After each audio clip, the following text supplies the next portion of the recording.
Bethel Clouds TV, empowering lives.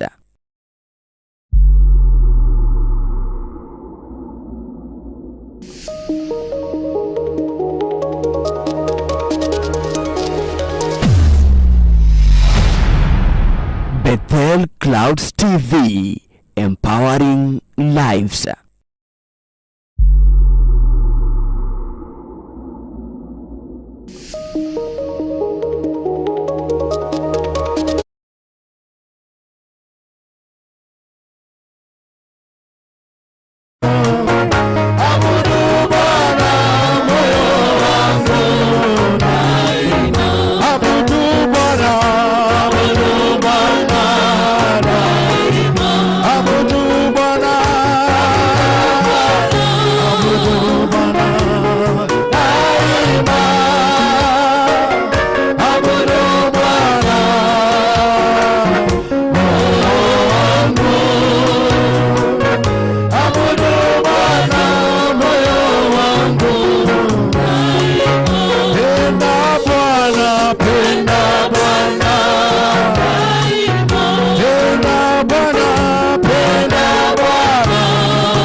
tunapoabudu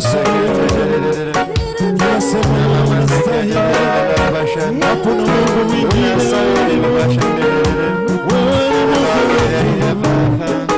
Hakuna mwingine kama wewe Bwana. Unaweza, unastahili. Hakuna.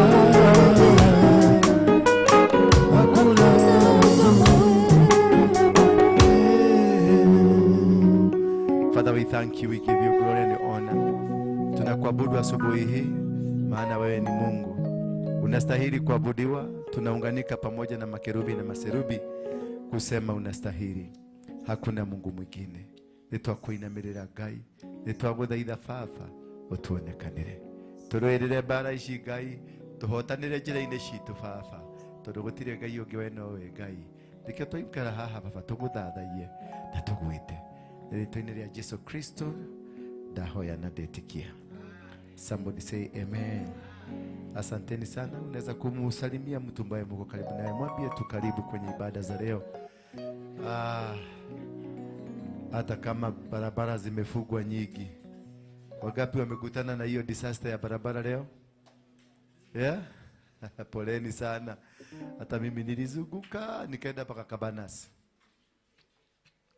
Ni kwa sababu ya mpira, na mimi sichezagi mpira.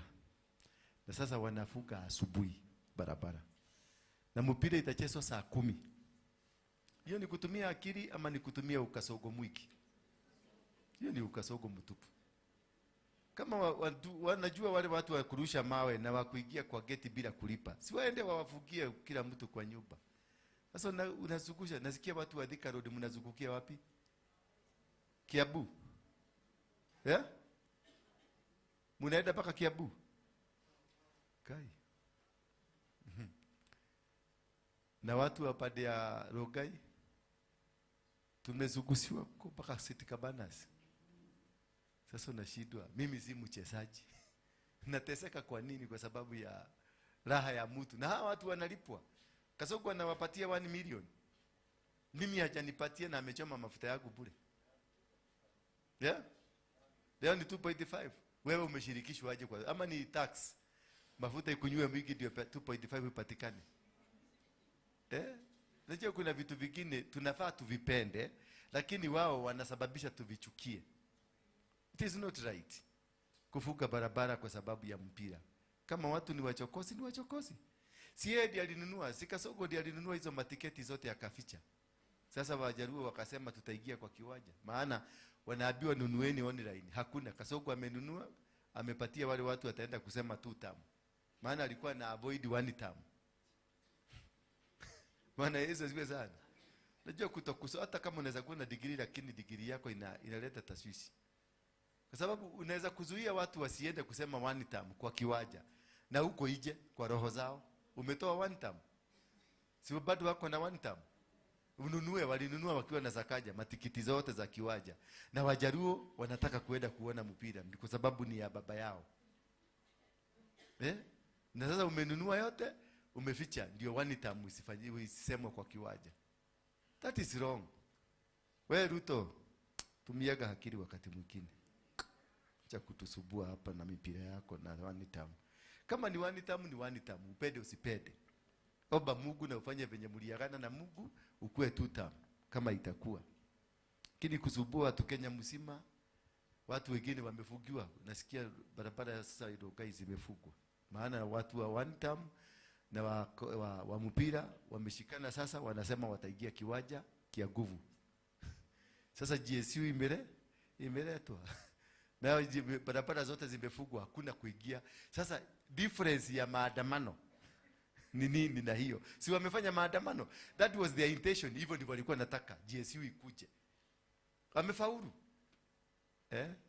Sasa kuna vitu vingine unafaa kutumia akili. Kwa nini ulinunua matiketi zote? Ndio watu wa Munyoro watu wasiingie. Wakikuyu wanaingia kwa kiwanja kweli? Wakikuyu wakiona hakuna biashara naenda kutengeneza. Mtu unajua ako kwa kiwanja karibu. Sijui kama alienda, anaitwa Jose. Ni nephew ama ni niece? Ni nephew. Ni nephew. Huyo ndiye anaenda kuuza madasi na chai. Huyo ako biashara. Mfugwe, msifugwe, kazi yake ni nini? Atengeneze pesa aende nyumbani.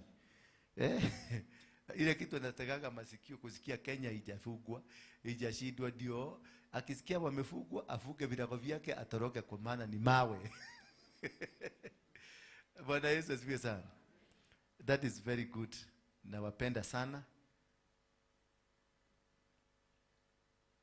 Nawapenda sana. Watu wageshagi ni baya kukuwa na watu wageshagi wengi kuliko watu wa tauni. Najua kama ni mtu wa tauni angerespond quickly. We love you too. Bwana Yesu asifiwe sana. Today we have a very powerful topic. Inasema I have shifted. What is to shift? Ni kusonga kutoka mahali huko na tuakili tule ulikuwa natuo umebadilisha kama siko. Bwana Yesu asifiwe sana. Shift. Lakini kutoka kabla hiyo, although nimesikia walitangaza kuhusu the church, I think we need to consolidate pamoja ndio tukue na timetable iwekwe pale ya church Sunday service venye nafua. Ningeuliza tu, ni maono yangu kwa wale ambao ni husika, tutengeneze kitu kama hii inaitwa, kuna morning hour, then worship, then youth ministry. Maana nimeona kama tumesahau na youth. We need youth pastors, youth wanatuhubiria ile kutoka asubuhi, kutoka hiyo tulikuwa tunaweka Kikuyu. Maana wale tuliwekea Kikuyu wanakuja saa 6. Sinao tutawatafutia horo yao, tuende huko tuongea Kikuyu. Kana tigu tu shift kidogo, tutoe hiyo ya Kikuyu ndio tukuze vipawa, tukuze watoto wetu, tukue na youth. Youth inakuwa, utakuwa na service ya teenagers na service ya youth. Kutoka hapo tukue na testimonies, tukue na worship, then main service, alafu na evening hour. Tukikuwa na kitu kama hiyo ndio tuweze kubalance vizuri, tukue na watu from all quarters ambao wanasema maneno. Alafu kwa wale ambao Mondays mimi nakuaga gong. Kuna watu wananipigia kasimu wananiuliza kama niko Mondays, mimi nakuaga gong. Sasa gong nimefungua ikue rasmi. Ukiona mahitaji unataka kuja kuniona, ukuje gong kwa mlima. Nitakuhudumia huko. Because hiyo pia ni madhabahu yangu iko huko.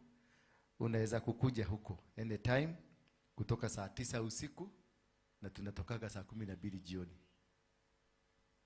So it is, ukitaka kukuja tukutane huko, na ni mzuri sana tukikutana huko. Tuesday tunakuanga na one on one. Wednesday tuko na teaching ministry na tumekuwa na conference. Na ninakuomba tu Wednesday nakuja, we have a very powerful topic. Mkuje nyote, hata hawa washosho. Mkuje kama huko na just come as you come to church. On Wednesday na Thursday na Friday tutakuwa na a semi conference ambayo tutakuwa tukidiscuss a very good topic. Then from there we know God atatusaidia. So kuna dedication, kuna watu wanaitwa the Rahab, team Rahab. Team Rahab wasimame. Wale wote team ya Rahab. Team Rahab, team Rahab wasimame. Ukuje hapa mbele. I want to dedicate you. Ndio tuingie kwa service moja kwa moja tumalize maneno. Maana nikianza kuhubiri ninaweza kusahau na nyinyi. Na ndivyo nimeona leo mmeduka maguo masuri kwa sababu ya kudedicatiwa. Sasa mkikosa kudedicatiwa mtaona. Sinaona kama mama huyu leo amevaa inafagia chini. Alafu ukikosa kudedicatiwa inakuwa ni tatizo kubwa sana. Idiot. Watawe Museni wa timu Rahab. Nani amekuita? Museni wa timu Rahab. Kwa nini umefunga mguu na kamba? Ama ni kiatu? Sawa. Timu Rahab, nataka ile timu inaitwa Rahab. Good. Can see your beautiful faces. Sasa mbona nyinyi wabaguzi? Hakuna mwanaume hata kamoja? Ni wanawake tupu. Kwa nini? We wanaume, we mzee, waingirire timu iliko. Kana nishatumia. Ni Joshua. Oh, kuna Joshua. Joshua. Ewe ulia. Atakuwa ate mutumia ule. Mwale wake rago. Uko timu gani? Haujaingia timu yoyote. Kuja hapa, kuingia kwa hao. Yes. Thank you. So this is Team Rahab. Sindio? Who is the leader of Team Rahab? To explain ni nini hiyo kuja hapa.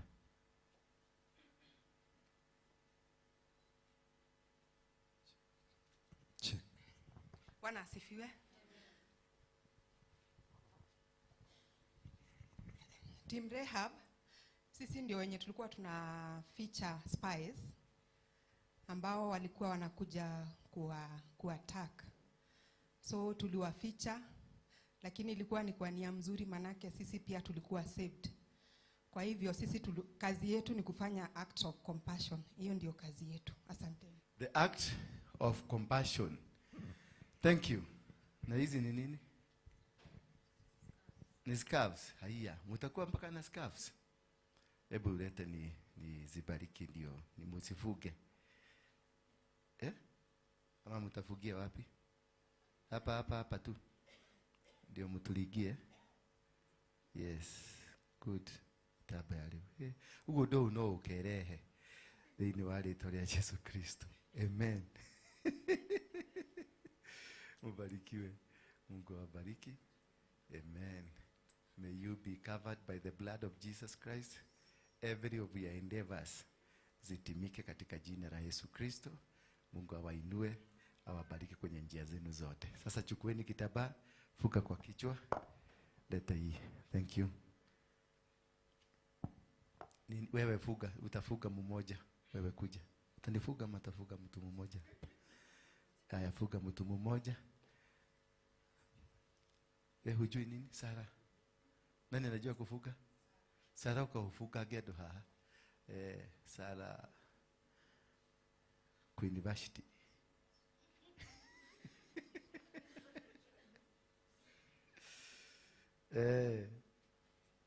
Na tufanye haraka kidogo. Tuone venye wa mama watakuwa. Nataka kuna mama mmoja specifically nataka kuona venye atachomoka. Yes. Fuga. Hata wako na dread. Si tungekuwa tuki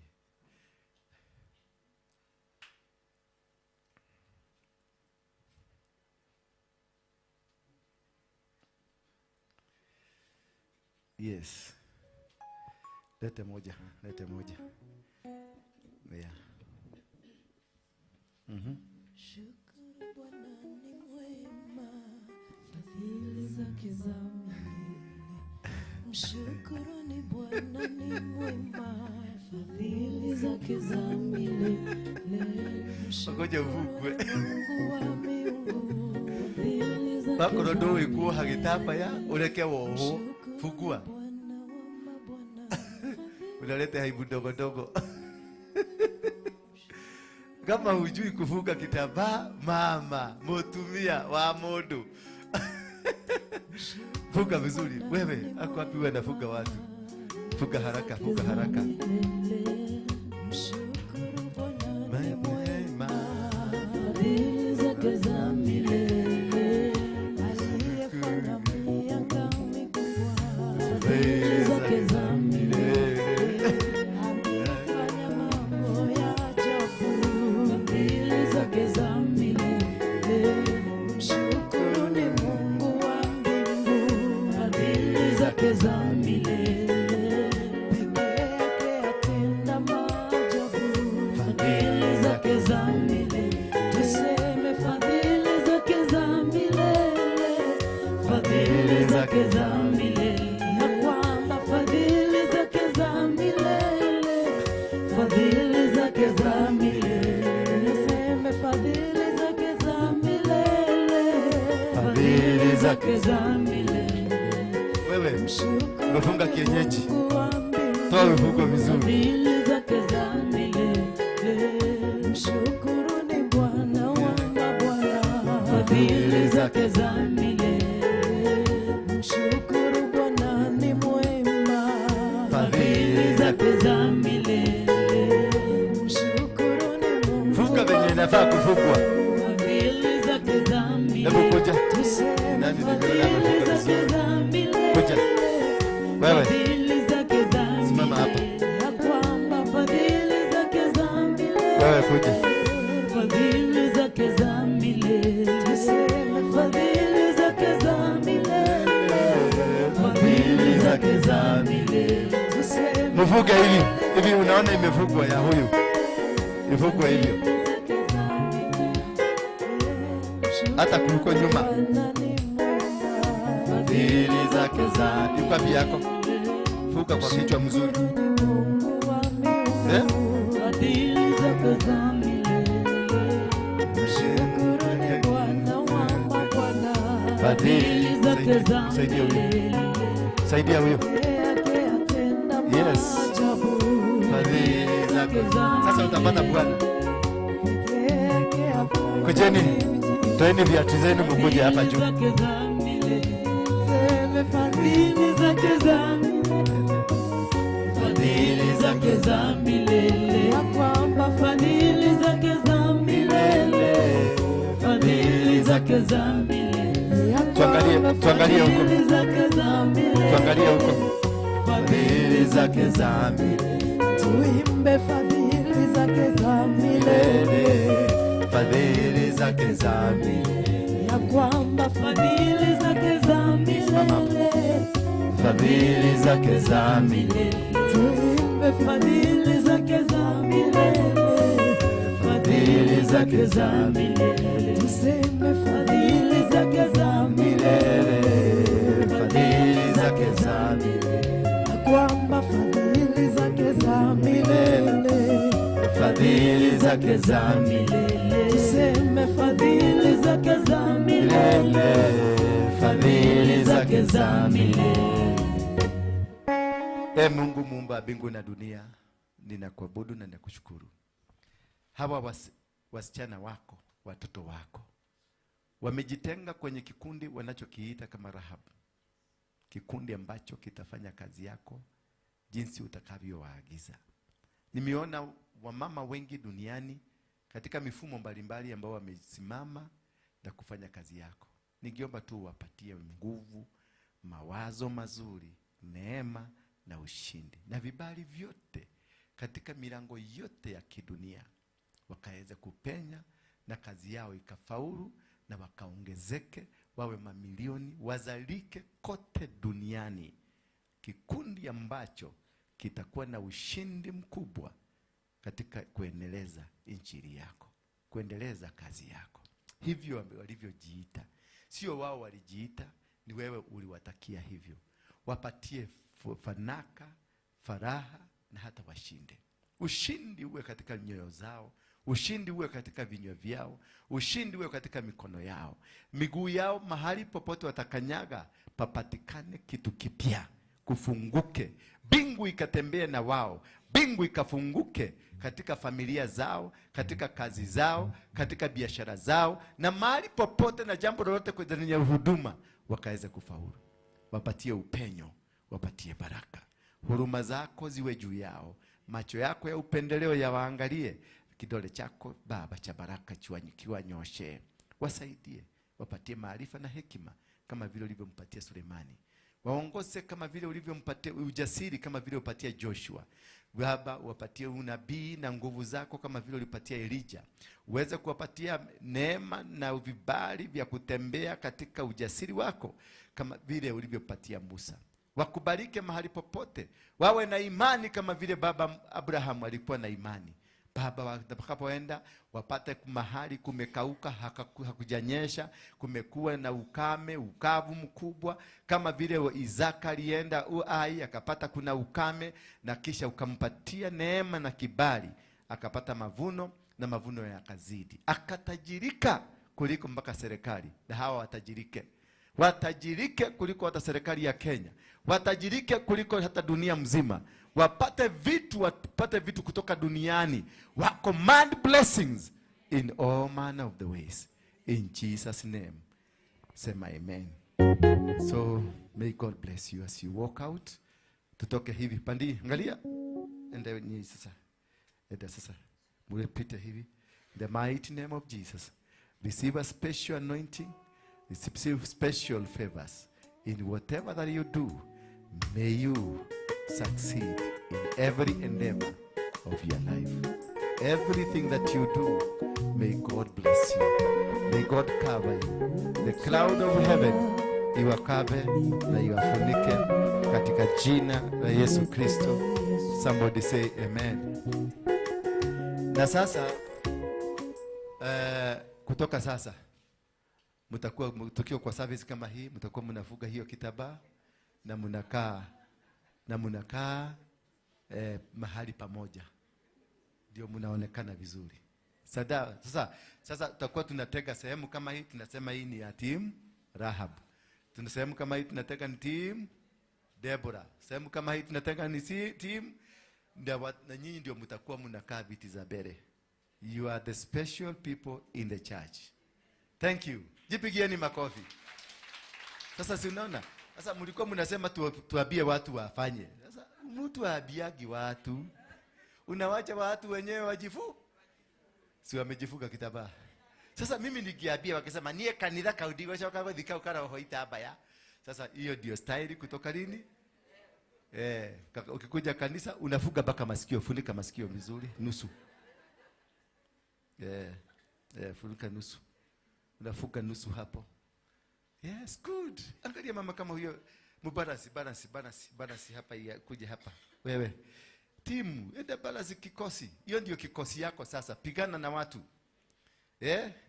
Na nyinyi mtafugwa gani? Mtafugwa gani nyinyi? Yes, good. Hey, good. Mmekuja wa jeshi mzima, si ndio? Bwana Yesu awabariki sana. Mnapoenda kwenye madarasa yenu, Mungu awapatie akili na hekima, mpate mafundisho mazuri na neema nzuri, na mpate vibali vyote katika jina la Yesu Kristo. Amen. Sasa nao mapasta, hii ndio ile Saturday mtakaa hapa, mkivaa nguo hizo mnafaa. Si mnajua tu. Hii Saturday ndio ya mwisho. Next Saturday nataka nikuone mkiwa smartly dressed kama watumishi wa Mungu. Si ndio? Kanisa inaenda kipagika. Unajua charedi tulikuwa tunasumbuana na yeye zamani. Akiniza ukanitha enore ikapagika atia. Si unaona inajirete? Sasa wewe ni wa timu gani? Deborah. Sasa tuone Saturday tuna dedicate timu Deborah. Si ndio? Tuende tu dedicate hiyo ingine. Hivyo unakuta kila kitu kimejipaka. Na ndio nilikuwa naona na wabieni, wacheni kupigania cheo.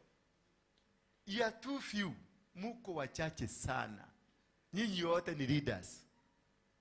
Usiue mtu ati kwa sababu unatafuta kiti. All of you are leaders. Hatujaanza kutafuta wafanyikazi, members. Hatujaanza kutafuta. Tulikuwa tuna train leaders. Ndio ya leader. Na siku hapa alikuwa karibu kujiua kwa sababu ya kiti.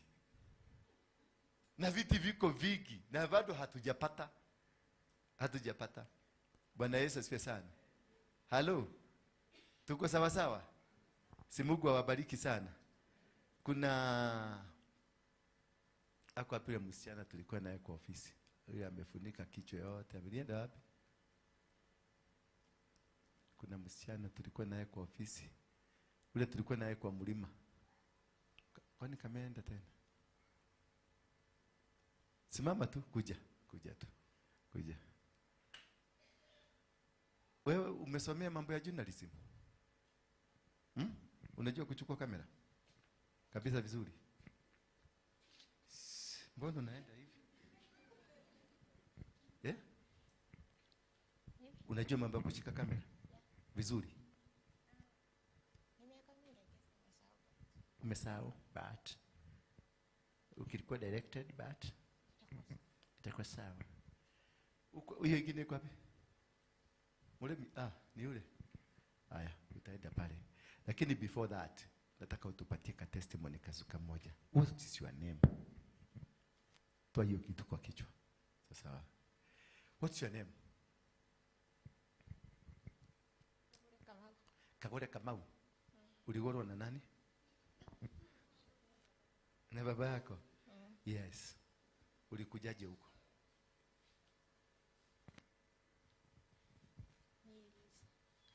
Shika microphone mzuri. Na usimame vizuri. Uliona kwa YouTube. Uliona nini? Kwa Bamasi naenda kwa Ukafurahishwa na mlima? Ni nini ilikufanya utake kwenda kwa mlima? Hivyo tu. Yaani ni ulitaka tu kwenda kwa mlima? Like, kuna story nasikianga mlima kunafanyikanga, so like nilikuwa nataka kwenda huko na mimi nione. Kunafanyikanga. Uliona? Kulifanyika nini? Ulifanya hiyo sacrifice kukanyesha direct. Ni nini ambacho ulikuwa umeona cha mlima hapo before? Give us a story. Ile ulinipatia. Kuna kitu nataka kusaidia watu hapa waelewe.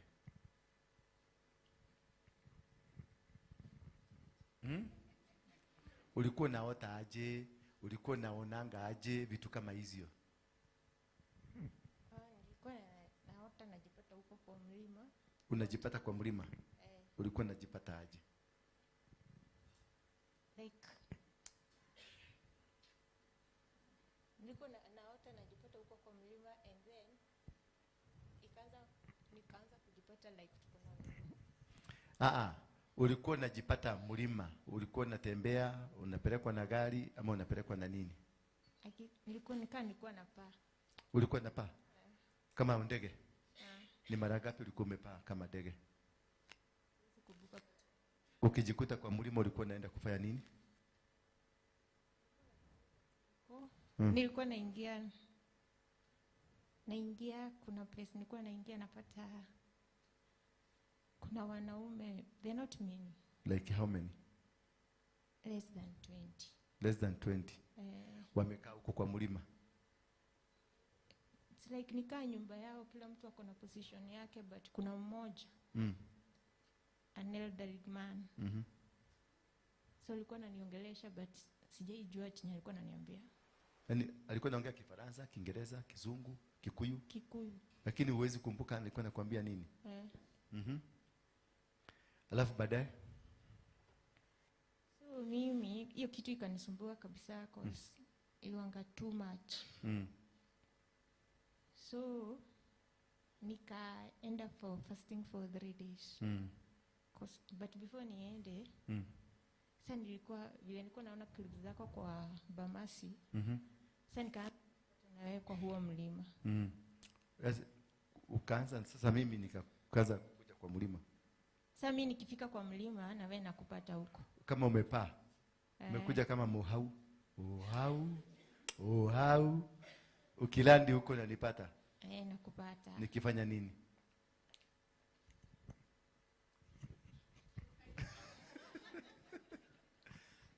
Nikifanya nini? Okay, siwezi explain, but uliwanga huko wewe unajiona na hao wanaume. Hao wanaume hawa 24 ama ni ngapi? I don't know the number, but see. Sasa ulikuta ninajuana na wao. So like sasa vile mimi sikuwa naelewa venye huyo mwanaume alikuwa ananiambia, wewe ukaniwekea bridge. Huko hiyo side mimi niko sasa nimepaa venye huwa napaa, nikafika kwa huo mlima. Sasa instead ya kuingia venye nilikuwa naingia, wewe ukaniwekea hiyo bridge. Kufika hapo sasa nikashindwa. Ukapita kwa hiyo bridge? Sasa ukaniambia nipite hapo kwa hiyo bridge. Sasa then ukaanza kunidirect huko kwa huo mlima. Sasa baadaye ukakuja kwa mlima. Ulikuja? Tulienda kwa mlima, tulikuwa pamoja na wewe? Nilienda. What happened? Okay, mimi vile nilifika nilipanda mguu na two guys. Engesi ni wale. Bani? Wale wanajijua. Na yule. Vijana wawili. Vijana wawili. So vile tulifika, mimi nikaenda nikakaa, nilikaa nyuma. So nikiwa nimekaa huko nyuma, huyu jamaa alikuwa anaitwa Mojiro. Mojiro. Yes. Huyu jamaa akielezea hiyo story yake. Unaona huko juu kwa temple. Mimi nilianza kuona vitu. Kwa zile pic. Ukaanza kuona nini? Nikaanza kuona like crown. Ikatokea the first time nikaona crown. Nikaona ai hapana niko zangu. Unakulanga hizo mavitu? So kuna madam tulikuwa tumekaa na yeye na kijana nikaangalia nikaona ai nikaa hawajaona. So nikaangalia tena nikaona bado iko. Nikafanya macho tena hivi. Kaangalia nikaona iko. So sasa nikaambia Mungu si mwenyewe kimoyo. God if at all it's you. Kuja sasa nione hii kitu kabisa ikuwe ni wewe unanionyesha si mimi niko zangu. Si manini? Si majaba. Sasa nikaangalia. Sasa ikajileta yote. Crown. Ikajileta yote hapo juu. Nikaenda. Sasa ukafikiriaje? Mpaka saa hii imekusumbua akili? Hujapata answer? Oye pole. Utapata answer leo. Ndio kwa sababu uko hapa utapata answer leo. Na uende sasa mnahitaji msaada ya gani? Masaa jioni. Thank you. Kae hapa uko job leo. Sawa.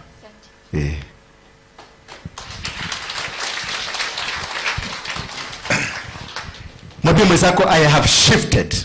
Dodekera ulia, dodekera. Yes, I have shifted. What is to shift? To shift, meaning ya kushift ni kubadilisha mahali kutoka hapa kwenda mahali kingine. Hiyo ndio meaning ya shift.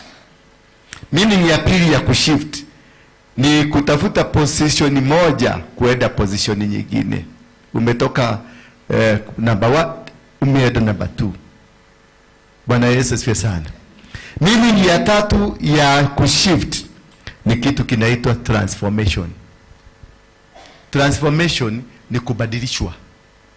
Unaanza kuona vitu ambavyo haukuwa ukiona. Kama sasa huyo mtoto alikuwa mimi niliona lakini nyinyi wote hamukuona. Sasa ndio nimepata number 2 because niliuliza Mungu nipatie confirmation ni wewe ulikuwa huko. Na confirmation ya Mungu haikujagi na jengine, inakuja na confirmation ya mtu mwingine. Analete the whole story ya ile kitu uliona. Ndio nimekuja nimemwambia akuje simame hapa. Because mimi niliona na nikaona malaika wamekuja. Na wale wazee na wabiaka 24. Sina biaka wazee 24. Yeye aliwaona. Na mimi nawaonaka. Na walikuja mahali tulikuwa. Mahali tulikuwa tunamwaga hiyo nini? Hiyo asali tulimwaga walikuja hapo. The 24 elders. My friend. You're here. You didn't announce. Kuja usalimia watu before I start preaching.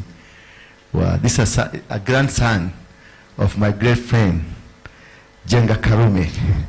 How are you? Fine, thank you. Yeah, you're welcome. Yeah. Yes. Salimia watu na Kikuyu. God is good. And all the time. Nimesema salimia watu na Kikuyu. Muriega. Muriega rigi. Endelea sasa. Wetago Nitago Jega. Jega wa mukuhi wa Kihato. No family yako ni ya mzee Karume. I'm a grandson to mzee himself. And I've come here and I learned more from my good friend who learned from my grandfather. Yes. Ulikuwa unaninanga tukiwa na grandfather. Ukiwa katoto kadogo. Tutakiti ukae pale tutaokea hapo. Ukae hapo. Guka yake alikuwa karafiki. Sasa haka kalikuwa kanakuja kwa milia kwa miguu zangu. Pole tunacheza kanacheza na mimi. Sasa ndiye ameachiwa inheritance, ndiye ameachiwa the spiritual inheritance. Wacha niotoe kwa maana inheritance msianze kumsubua. The spiritual ya the Karume Empire. Bwana Yesu asifiwe sana. So he is the guy who likes me. Na wakati kabla mama yake afe, alikuwa anamwambia kuja kwangu. Niliko na msaada wake. Eventually they came, tukaomba. Vitu zao zote zilikuwa zinakaliwa na watu wanaitwa trustee. Na hii trustee ni Wajaruo na Waluya. Bwana Yesu asifiwe sana. Yaani uthukome indo ciaku cikarĩrwo nĩ andũ angĩ. Wĩna ciana ciaku. Sasa kijana alikuja hapa tukaomba, nikamwambia hizi vitu mtapatiwa before a month. Did it last a month? Yeah. 2 weeks. Wakarudishiwa vitu zao zote. Bwana Yesu asifiwe sana. Na that is how God blesses us. Na si ajan hana pesa. For the ladies, msiende kumsubua. He is married. Msianza kumwambia ati Bwana alinionyesha. Mtu akikuja kukwambia Bwana alinionyesha, mwambie ni bwana yake. Bwana Yesu asifiwe sana. So why are we talking here? Tunazungumzia mambo to change, to shift. How do we shift? Shifting is about removing yourself kutoka mahali ulikuwa. Unaenda mahali pengine. Unaweza kupelekwa ama unaweza kujipeleka ama unaweza kujikuta. Bwana Yesu asifiwe sana. Kama venye tulienda kule kwa mlima tarehe 8 mwezi wa 8, ilikuwa ni tarehe muhimu sana katika maisha yetu. Katika huduma ya Yesu Kristo ilikuwa tarehe muhimu. Maana tulitoka kwenye kitu inaitwa 3D tukaenda 5D kwa wale wamesoma. Bwana Yesu asifiwe sana. 3D ni nini na 5D ni nini? Ni spiritual, yani realm. Tulitoka kwenye spiritual kwenye sasa gumutariria tena kitu waidi. Realm ni na Kiswahili ni nini? Kwenye bingu, tuseme kwenye bingu. Tulitoka kwenye bingu moja tukaenda kwenye bingu nyingine. Bwana Yesu asifiwe sana. Tulitoka kwenye mafikira ambazo tulikuwa nazo tukaingia kwenye fikira zingine. Tulitoka kwenye level ambao tulikuwa tuna communicate nayo na Mungu tukaingia kwenye level nyingine. Sasa we are not in the level ya kuongea venye tulikuwa tunaongea na Mungu zamani. Sasa tunaongea na Mungu in a different way. Bwana Yesu asifiwe sana. Hata ukiangalia revelation zako zimekuwa sharpened.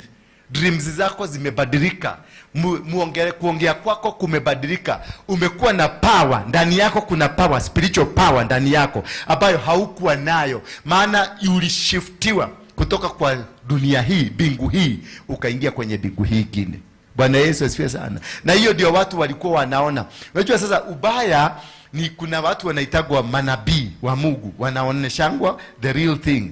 Na kuna watu wanaitagwa madefiner. Madefiner wote walikuwa nasema siku hiyo ndio dunia inaisha. Wengine wakasema rapture inakuja. Na watu wakaprepare. Kuna mtu aliuza vitu zake. Maana rapture inakuja. Sasa nikamuuliza, uliuza pesa uliweka wapi? Ati alikuwa ameweka kwa banki. Sasa kama ulikuwa unaweka kwa banki, uliuza vitu zako maana rapture inakuja. Si pia banki rapture ingeingia kwa banki bebe pesa. Ati angetaka kuacha dunia hii pesa zote. Sasa angeenda na wapi? Kama ni kwenda kule biguni, tunaambiwa tunaenda biguni. Angeenda na pesa kweli? Kwa sababu kule hakuna kitu tunaenda nayo. Kule tunaenda kukaa vizuri. Bwana Yesu asifiwe sana. Kule tunakaa maisha mazuri, yani maisha sio ya pesa, hakuna kununua, hakuna kuuza. Ndio ule mzee aliona lakini ni definer fulani aliona kwa definition. Jakeranka nyumba mkono ineko igoro. Kidudu ineke muti wa muyo kutira.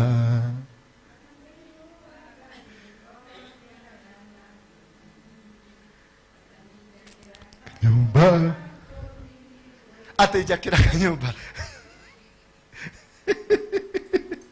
So a shift is being able to move from the previous thinking to a new thinking. Being able to remove yourself from the position ambayo ulikuwa nayo na unakuwa a new position. Kama ni biashara ulikuwa nafanya, unaondoka kwenye biashara na mafikira za biashara ambazo mlikuwa nazo, unaingia kwenye fikira mpya. Bwana Yesu asifiwe sana. Kama ni huduma, the way ulikuwa ukifanya huduma yako unaibadilisha ama inabadilishwa. Kama ni kazi ya Mungu, the way ulikuwa unafanya kazi ya Mungu inabadilishwa, inabadilika. Sasa badala ukae kwenye ule msingi ulikuwa nao, unakuta hata kuona unaanza kuona vi different. Hata kusikia unaanza kusikia vi different. Biashara yako unaosa ile biashara ulikuwa unafanya na kaujinga fulani, unakuta kila kitu kimejishift, kimebadilika. Kale kaujinga kameondoka. Bwana Yesu asifiwe sana. Hiyo ndio kubadilisha. Na kama haukubadilika, kama una still you are thinking the way you are thinking before tuende kwa mlima, basi uko na matatizo.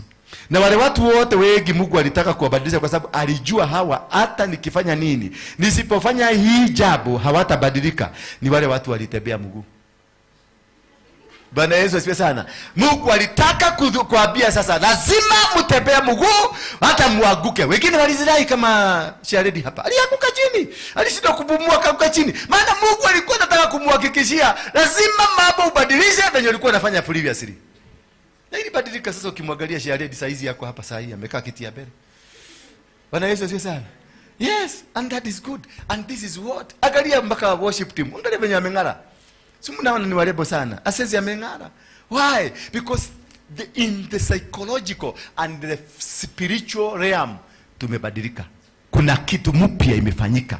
Kuna kitu ambacho umeacha kufanya. Na haukulazimishwa uache kufanya. Hapana, kimekuja. Kitu kimeingia ndani yako. Kuna watu walikuwa wanapigana hapa, walikuwa wanapigania position, walikuwa wanapigania nini? Wengine walikuwa wanapambana huko, wanang'ang'ana, wanajibana, lakini sasa nimesikiliza kumetulia. Tangu tuende kwa mlima, simesikia kuna hewa mzuri. Baka Dorcas alikuwa achekagi, sasa hizi anacheka. Hebu smile kidogo Dorcas. Sema amesmile. Alikuwa smile, sasa ana smile. Bwana Yesu asifiwe sana. Maana kuna kitu kimefanyika. Na hiyo kitu ndio tulikuwa tumeendea kwa mlima. Na hiyo ndio shift. Maana wale watu wana define walikuwa wanasema dunia itaisha, lakini sisi tulikuwa tunajua it is a shift. Bwana Yesu asifiwe sana. And when a shift comes, it shifts you from kila kitu. Kama ulikuwa na matatizo, inakushift from matatizo. Kama ulikuwa na kitu kimekusumbua, inakushift kutoka kwa hiyo kitu kilikuwa nakusumbua. Inakupeleka kwenye dunia ingine. We are in a different dimension ambayo ina operate ndani yetu. Hata biashara, mtu wako na biashara yake sasa iko in a different dimension. Kuna wale bado waliwachwa huko chini kwa 3D na kuna wale sasa walihama wakaenda 5D. Utaona kutoka sasa your blessings will come. Things that you are struggling, ulikuwa unang'ang'ana kufanya, haung'ang'ani tena, vitu vinajirete. Watu wanakupigia masimu, unakuta mtu anakuja anakuambia nimekuwa nikisubuka kwa sababu ya hii. Sasa nimeona kube ni wewe nilikuwa naongojea. Si ati umebadilika, si ati wewe ni mpya. Wewe ni yule na alikuwa akikupita. Lakini kwa sababu umeshift, vitu zote zina shift na wewe. Maana lazima ziondoke kule zikuje mahali huko. Bwana Yesu asifiwe sana. Na hiyo ndio kitu ile ya muhimu katika kuimarika katika maisha yetu. Hiyo ndio ile kitu ya muhimu kuimarika kwenye ministry yako. Kwenye huduma yako, hiyo sasa ndio kuimarisha. Sasa unakuta kaujinga ulikuanga nako shiko kamebadilika, kameondoka. Unasikia ka irritation kale kitu kakurudililia kaani, kale kitu kakurudililia kitu kimoja. Unasikia kameondoka. Sasa unaona una make statement moja na watu wanakusikiliza. Unajua kuna mtu kama ani lazima arudilie kitu mara 10. Hata ukimwambia sasa umechelewa na alikuwa aende mahali. Unaona tika jokira gukutane ni washerero uri namenya uri gukatere unamwambia I'm sorry ndikwenda kushero ni farafara shiko hiki tu barabara zimefugwa mugikaa mkiongea dakika 5 ni maneno giginyira gukutane hili umari ndio gweka atia. Yani the same statement but twisted. Anarudia mara dhate bako namwambia sasa hiyo ujinga uko nayo wachana nayo. Sasa unakuta hiyo ujinga tulikuwa nayo imeondolewa. Bwana Yesu asifiwe sana. Hiyo kitu ya kurudilia, hiyo kitu ya kukuonyesha umekosewa. Maana kwa watu wanakuwa self centered. Nimekosewa. Yaani ka statement kake kanakupeleka tu ndio akuonyeshe venye umemkosea. Si kupenda kwake, ni yule shetani yako ndani yake. Sasa huyo shetani aliondolewa. Those forces of darkness, hiyo ndio tunaita kushift from one line to another line. Kwa hivyo sasa kanisa letu na Mkristo na dini ya Kikristo, hata thinking ya Wakristo utaona itakuwa tofauti sana completely. Sasa utaona watu wakianza kwenda kwa hiyo mlima, watakuwa kienda. Watu sasa wataenda millions and millions watapata. Watu kutoka America nimesoma internet, they are shifting back to Kenya. Wanasema they are tracing their motherland which is Kenya. Bwana Yesu asifiwe sana. Wahonoki waza wameanza kufanya nini? Wameanza kwenda kwa hiyo mlima. Wataanza kuutambua kama ni mlima wa Mungu. Na hapo wataanza kusema, sasa ndio utaanza kuona watu wameanza kusema hapo kweli ndio mlima ya Mungu. Kumbuka juzi tu walikuwa wametengeneza ile ng'ombe yao nyekundu. Na walikuwa wanataka kuichinja huko mahali panaita Jerusalem, ile Jerusalem yao feki. Sasa kwa sababu tumeenda huko, mnasikia hiyo story tena? Hiyo story imekufa. Maana they wanted to shift from Mount Kenya, shift wapeleke kwao. Wahamishe Mount Kenya, waipeleke kwao. Ni rahisi kuhamishwa kutoka kwa Jega Karume ukue maskini. Bwana Yesu asifiwe sana. Ni rahisi kuhamishwa kutoka your position hapo kunayo in the spiritual realm, watanyakua. Ndio kwa maana Mungu alituteua siku hiyo twende na nguo nyeupe na twende tuinue madhabahu ile inafaa kuinuliwa pale, ndio washindwe kushift. Maana walikuwa tayari wangechinja hiyo ng'ombe kabla sisi twende huko, mambo ingekwisha. Sasa hata wachinje, wapi wachinje, hakuna kitu kitashift. Maana walikuwa wanataka kuhamisha mlima. Yesu alisema mtu akiwa na imani ako na uwezo wa kusema mlima huu na uondoke na uondoke. Kama ukuko na imani ya kubadilisha mlima huu uondoke na unaondoka, hata kubadilisha power ya kitu kutoka hapa kupeleka hapa, uko na uwezo. So this is to make thing to happen for you, to work for you. Hebu tusome kitabu cha, sijui kama tutasaidika leo, tusome kitabu cha Hagai 1 mstari wa 5 mpaka 13. Hagai 1 mstari wa 5 mpaka 13. Ndio tuangalie, tujue ni nini kinaweza kukuzuia ushift. Bwana Yesu asifiwe sana. Ni nini kinawe, Hagai 5 mstari wa 1 mpaka 13. Ni nini, tuangalie ni nini kinaweza kuzuia wewe. Kwa sababu unaweza kuwa mhubiri mzuri, unaweza kuwa uko na anointing, unaweza kuwa uko na favor, unaweza kuwa na kanisa kubwa, unaweza kuwa na kitu, but you are not shifting. Uko bado kwenye ile foundation ya samani. Uko bado kwenye ile misingi ya samani, ile misingi ya kitamaduni. Hagai, tupatie Kiswahili. Mashosho wako hapa wataanza kusema huyo kanisa inasomagwa na Kiingereza tu. Na mimi sikusema msome, sikukatasa msome. Nyinyi hamkuenda shule. Bwana Yesu asifiwe sana. Si ni kweli? Hawakuenda shule na kulikuwa na shule siku hiyo. Siku ya kwanza ya mwezi wa 6, Hagai 5:5. Yeah? Yes, 1:5. Yeah, 5. Sasa asema hivi, Mwenyezi Mungu, fikirini kama mnafanya sawa. Hiyo ndio kitu ya kwanza. Fikirini kama you are doing it right. Where you are you right? Bwana Yesu asifiwe sana. What you are doing, are you right? Where you thinking to go, is it right? Sasa asema hivi Mwenyezi Mungu, fikirini kama mnafanya sawa. Namba 2, tuendelee. Ninyi mumepanda mbegu kwa wingi, lakini mumevuna kidogo. Sasa hapo ndio unajua madhabahu ya kwenu inazungumza. Kwa sababu hauwezi kuinvest milioni 1 alafu unakuta reward yako ni shilingi 10,000. Hapo kuna kitu ambacho haiendelee. Yaani watu hawa wanapanda mbegu, wanapanda kila kitu, lakini mavuno yake ni kidogo. Mnaifunua kanisa kama hii, lakini mavuno yake ni kidogo. Mnaenda crusade, mavuno yake ni kidogo. Biashara ukiweka, mavuno yake ni kidogo. Lakini uliweka kwa kiwango cha juu, you invested highly. Uliweka juu, uliweka maneno yako vizuri, ulipanga vizuri, shamba ulipalilia vizuri, ulilimia vizuri. Anything and everything was working properly, but harvest ikakuwa chini. Why? Kuna madhabahu. Kuna kitu ambayo inafanya uzivune.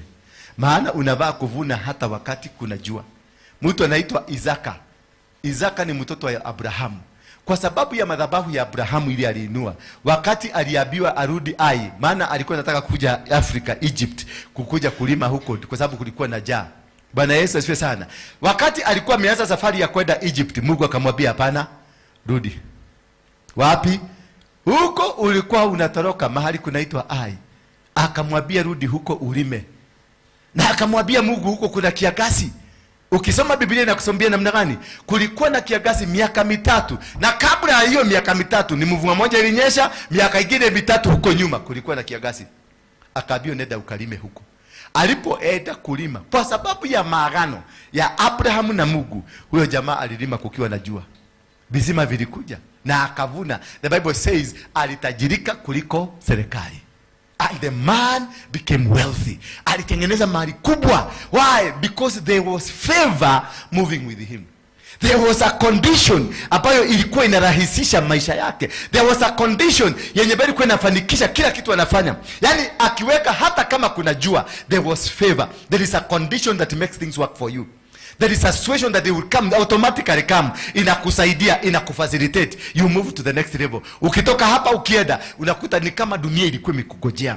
Because you have shifted from a condition where you are not going to be successful. Unakuta things are forcing themselves to you. unapata favor ambayo haieleweki. Unakuwa ni mtu kama anaitwa nani, Joseph wakati alifukuzwa, aliuzwa na ndugu zake, yeye tu alienda. Watu kama hao wanakuanga na favor ambayo si ya kawaida. There are people that you will want to be associated with. There are people that you will want wakuwe tu karibu na wewe. Maana kukua tu karibu na wewe, vitu vinafanyika tu, vinatendeka bila wewe kujua, vinajiforce. Unaona jamaa anaenda mpaka anakuwa prime minister in a foreign country, just like that. Anakuwa prison, ako na favor. Anaenda kwa Potiphar, ako na favor. Hata wakati wanataka kumunyoga, bado anapata favor ya kuuzwa.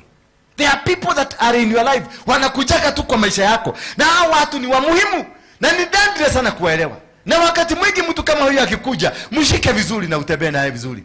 Anaweza kuwa irritating, anaweza kuwa hajui kuongea, maana watu hawa hawajui kuongea mingi yani vizuri. Ni kama tu Apostle Roigi, hajui kuongelesha Wakristo. Anaweza kuongea hivyo mpaka mnashida huyo na yake no ahonokete, lakini yako na favor. Bwana Yesu asifiwe sana. Wewe vuta kitambaa vizuri. Tiago Daretekia tena kitambaa ya mtu.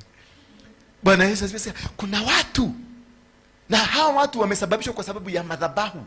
Madhabahu ile iko chini yake, ama ana operate in what kind of an altar. Those when they are operating in such a kind of an altar, ndio inasemanga wewe utakuja kukua nini na utaenda kukua nini. Unaweza shikana na mwanamke uwe very prosperous, uko na Range Rover, uko na manyumba, lakini mkishikana na yeye maisha yako inaweza kwenda hivi. Unaweza kushikana na mwanaume naye badala uendelee, mwanaume maisha yako inaweza kwenda nini? Maisha yako inaweza, mlipatana ukiwa sawa, lakini maisha inabadilika. Why? Kuna favor.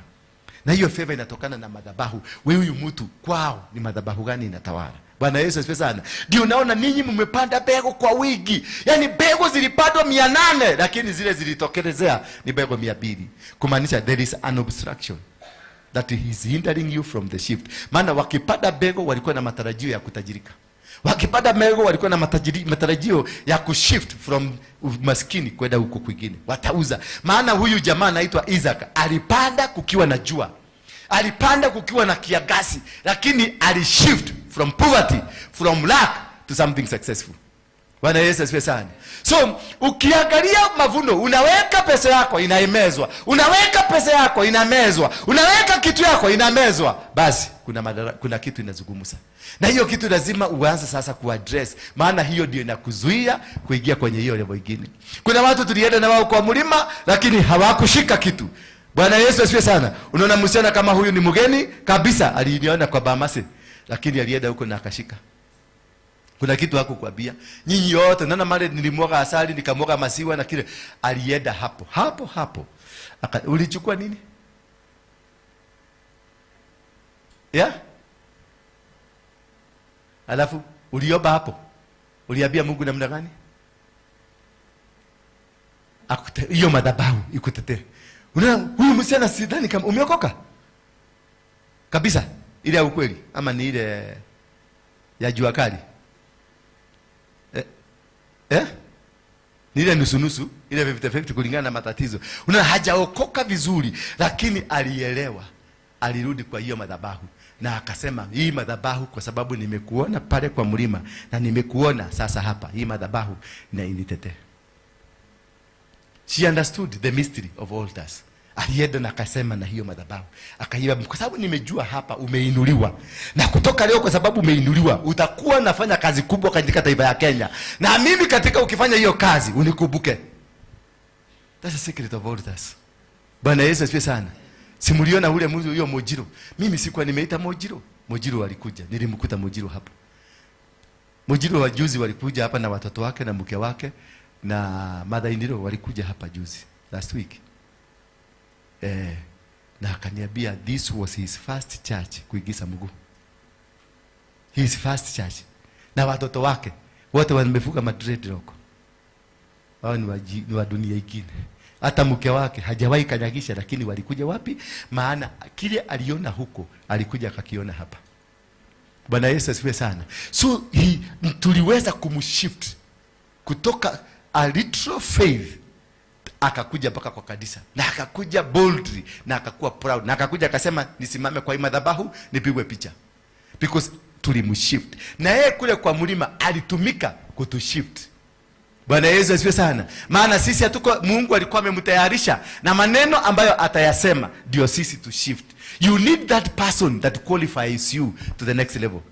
Bwana Yesu asifiwe sana. You need somebody ambaye atakushika mkono akuvukishe hapa kupeleke. You need that person who will speak a word in your life uvuke. You need that person that will just come and say a word ubarikiwe. That one word barikiwe.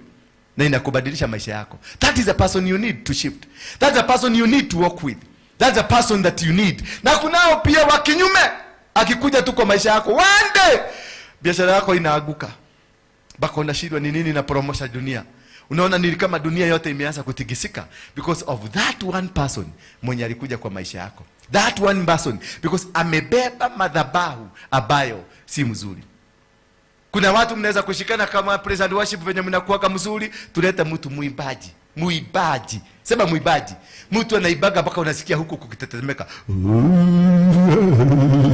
Paka kanisa mzima inasema, wow, what a wonderful voice. Lakini ipatie praise and worship 2 weeks. Utakuta hawa kuna mtu wote wamehama. Na kile kiliwafukuza hawajui ni madhabahu. Bwana Yesu asifiwe sana. Tuendelee msee, tuendelee tuwekee hiyo ingine tuendelee. I think we need our own TV ya kufanyaga hii. Verse, next verse please. Tuko naye? Yeah. Yaani unakuta mnakula lakini hamshibi. Hapo ndio unajua uko na nini na madhabahu inakusubua. Unakula nodo honaka. Uhujagelio lakini husikiagi. Nimekuhubiria kutoka City Stadium mpaka saa hii, bado tabia ni zile zile. Nimekuhubiria 2 years hapa, bado tabia ni zile zile, haushibi. Bwana Yesu asifiwe sana. That is one condition ya kujua ya kwamba kuna kitu kinakuzuia kwenda hapo mbele. Maana unafaa kukula ukishiba inakusaidia. Unafaa kukula unashiba inakusaidia kufanya vitu vingine. But now kama haushibi unarudi tu kwa the same condition. Bwana Yesu asifiwe sana. Mnakunywa divai lakini hamutosheki. Hello. Unakuta watu hapa ni wamoshene, hata ukiwaambia wawache hawawezi. Ukiwaambia this direction hawawezi. Watu wanakaa tu in the same condition. Ile ya jana uliwahamisha kutoka Misri, wamefika mahali wanauliza Musa, si ungetuacha tu tukufie huko? Hapa ni huko ni kukuona, uliona hakuna kaburi tungesikwa. Ndio utulete hapa because walitaka kuhamishwa, but it was so difficult for them because there's something that is holding them. Sasa ukijaribu kuhapisha na kuhubiria na kuharibu kuja kutoa mtu kwa praise and worship, maana si wa praise and worship, lakini unakuta anangangana, anakasirika, anakuwa mpaka ana hasira, akiona watu wakiiba, anasema nyinyi tu hakuna kuiba, mnajua kuiba. Mpaka wakati nitarudi huko ndio mtajua najua kuibu. Kwa sababu kuna madhabahu inamwambia don't move from this position, don't go to this. Na kwa sababu wanajua ukienda kwa hii position breakthrough yako inaanza. Wanajua ukitoka hapa uende hapa maisha yako itabadilika. So kuna kitu kitakuwa kinakurestrict kutoka kwa kaka nyumba ulikuwa nakaa zamani. Unasema mimi nilishift lakini ile nyumba nilikuwa nakaa mahali fulani Dadora, hiyo nyumba ilikuwa mzuri sana. It was spacious, it was good. Na kule umepelekwa kwa Masongo, yani umetoka level ya Dadora, umepelekwa level ya nini kama sasa tuseme mali upper class juu kidogo. Umehamishwa. Nyumba si mzuri lakini umehamishwa from the class. Bwana Yesu asifiwe sana. The house might not look good, but you have been shifted to a new class that now you are thinking will think differently from how you are thinking. Lakini akili yako inakwambia ile nyumba ilikuwa spacious. Ile nyumba ilikuwa mzuri. Ile nyumba ilikuwa. Sasa unakuta akili na mwili wako, mwili ndio yuko mahali huko sasa, lakini akili na roho yako inarudishwa huko. Stagnation inaanza kukuingia. Sasa kutoka hapo hakuna siku utafikiria kuenda mbele, maana utakuwa ukifikiria kule nini. So operation ya biashara zako, operation ya kazi zako, operation ya hata kutembea kwako itakuwa ni kule. Huku utakuwa tu physically, lakini uko kule. Bwana Yesu asifiwe sana. Kuna mama ama baba tulikuwa na girlfriend ama boyfriend zamani. Sasa ukipata mwanamke na unaoa bado unasikia akili yako inakurudisha kwa yule girlfriend, inakurudisha kwa shiko. Bwana Yesu asifiwe sana. Sasa unakaa uko na bwana lakini fikira siku kwa nani? Kwa yule girlfriend. Sasa unakuta kuna madhabahu ambayo imekufuga, inakuzuia kuendelea. Unaanzisha kazi mzuri sana na inaendelea na unaona inaanza kupiki, lakini akili yako inakurudisha kule ulikuwa umeajiriwa. Maana kule uko naajiriwa ulikuwa unalipwa 20,000. Hii umeanza kupata, ukipata pesa mingi per day ni shilingi 500, faida 300, 400. Lakini ukiunganisha hiyo pesa yote unakuta inakuja 25, 26 ama 30. Lakini bado kwa sababu unazoea kupatiwa ikiwa pamoja. Hiyo ni madhabahu imekuzika. Umezoea kupatiwa nini? Ikiwa pamoja. Sasa unaona afadhali ile ya kuandikwa kuliko hii ya kujiandika. Lakini kumbe ni Mungu alitaka kukuanzishia platform. Nika hoteli kadogo, nika kioski. Lakini Mungu ana plani kukufungulia hoteli kubwa. Mungu ana plani kukupatia, kwa sababu lazima Mungu akupeleke kwa class, one class after the other one. Akupeleke level moja mpaka level hiyo nyingine, because God is a God that shifts. Akikushift kutoka hapa lazima akupeleke klasi yake. Akikushift kutoka hapa anakupeleka klasi yake. Sharedi zamani alikuwa nakata mboga. Alikuwa mama mboga, walikuwa watu wa Ruto. Alikuwa mama mboga. Lakini eventually aligrow mpaka akapata supermarket. Bwana Yesu asifiwe sana. Na bado Mungu anaendelea kumgrowisha mpaka apate supermarket 1, 2, 3, 4, 5, 6, 7, 8, 9, 10. Akue kama nini? Quickmart. Bwana Yesu asifiwe. Lakini pia yeye kuna kitu kinamzuia. Wakati anaenda kuenda, kuna kitu kinamvurutaga. Bwana Yesu asifiwe sana. Wewe umeanzisha kabiashara kakuuza madisi. Kuna kitu ukienda, kuna kitu kinakuvurutaga. Kuna kitu kinakurudishaga mahali ulikuwa. Ndio unasikia mnakunywa madivei lakini hawatosheki. Mnavaa nguo lakini bado mnasikia baridi. Yani there is something that is not allowing you to move. Bwana Yesu, wewe umevaa nguo, umevaa jacket lakini nasema hai, nie Diego atagi manyobe no. Sasa hiyo bako na hakisha kajiko unakaa hivi, unakuta mtu amekaa namna gani? Hivi, kwa sababu anasikia baridi. Na watu wengine ni kutoa, anatoa nguo. Halo. Watu wengine nini wanafanya? Ne nguo mararuta, dole kugeire no rugari. But yeye bado anaitisha jacket nyingine. Yaani anavaa nguo mzuri na heavy lakini bado anasikia baridi. Kuna kitu. There is something that is happening with your life. There is something that is happening with your body. There is something that is happening with your future, your business, your ministry. Unakuta mtu umempatia ministry kama hii, lakini unakuta bado ako na baridi. Umewaambia watu hawa wakae hapa wa worship, unawapatia hapa platform. Unawaambia tokeni pale nje mwende mkahubiri, mwende mkatangaze. Vyombo ndio hizo ziko hapo, mashini ndio hizi ziko hapo. Nendeni mkahubiri. Wanaenda wanapiga moja. Na ni wewe ndio utawapushi mpaka waende wapige. Unawapushi mpaka unawasimamia mpaka wanaenda kusimama hapo kado na gari ndio wajue wataweza kufanya. Ukitoka hiyo kitu inakufa hatu hapo. Sasa unajua hapo kuna matatizo. Bwana Yesu asifiwe sana. Unajua hawa ni watu wanahitaji kuinuliwa madhabahu. Maana wana madhabahu baya. Hawa usipojihadhari watakumaliza. So kuna watu nafaa kuangalia kwenye huduma uko na wao. Yesu unafanya ndio unaonanga nafanyanga mashift. Unakuta mtu leo alikuwa hapa, kesho yuko pale hivi hivyo, kwa sababu kuna kitu na test. Tagu ukuje hapa umenisaidia na nini? Tagu ingia kwa hii ministry ni nini umebadilisha? Apart from makerere na apart from masegenyo na apart from Torodaka and Hadisam, what else have you done in this church?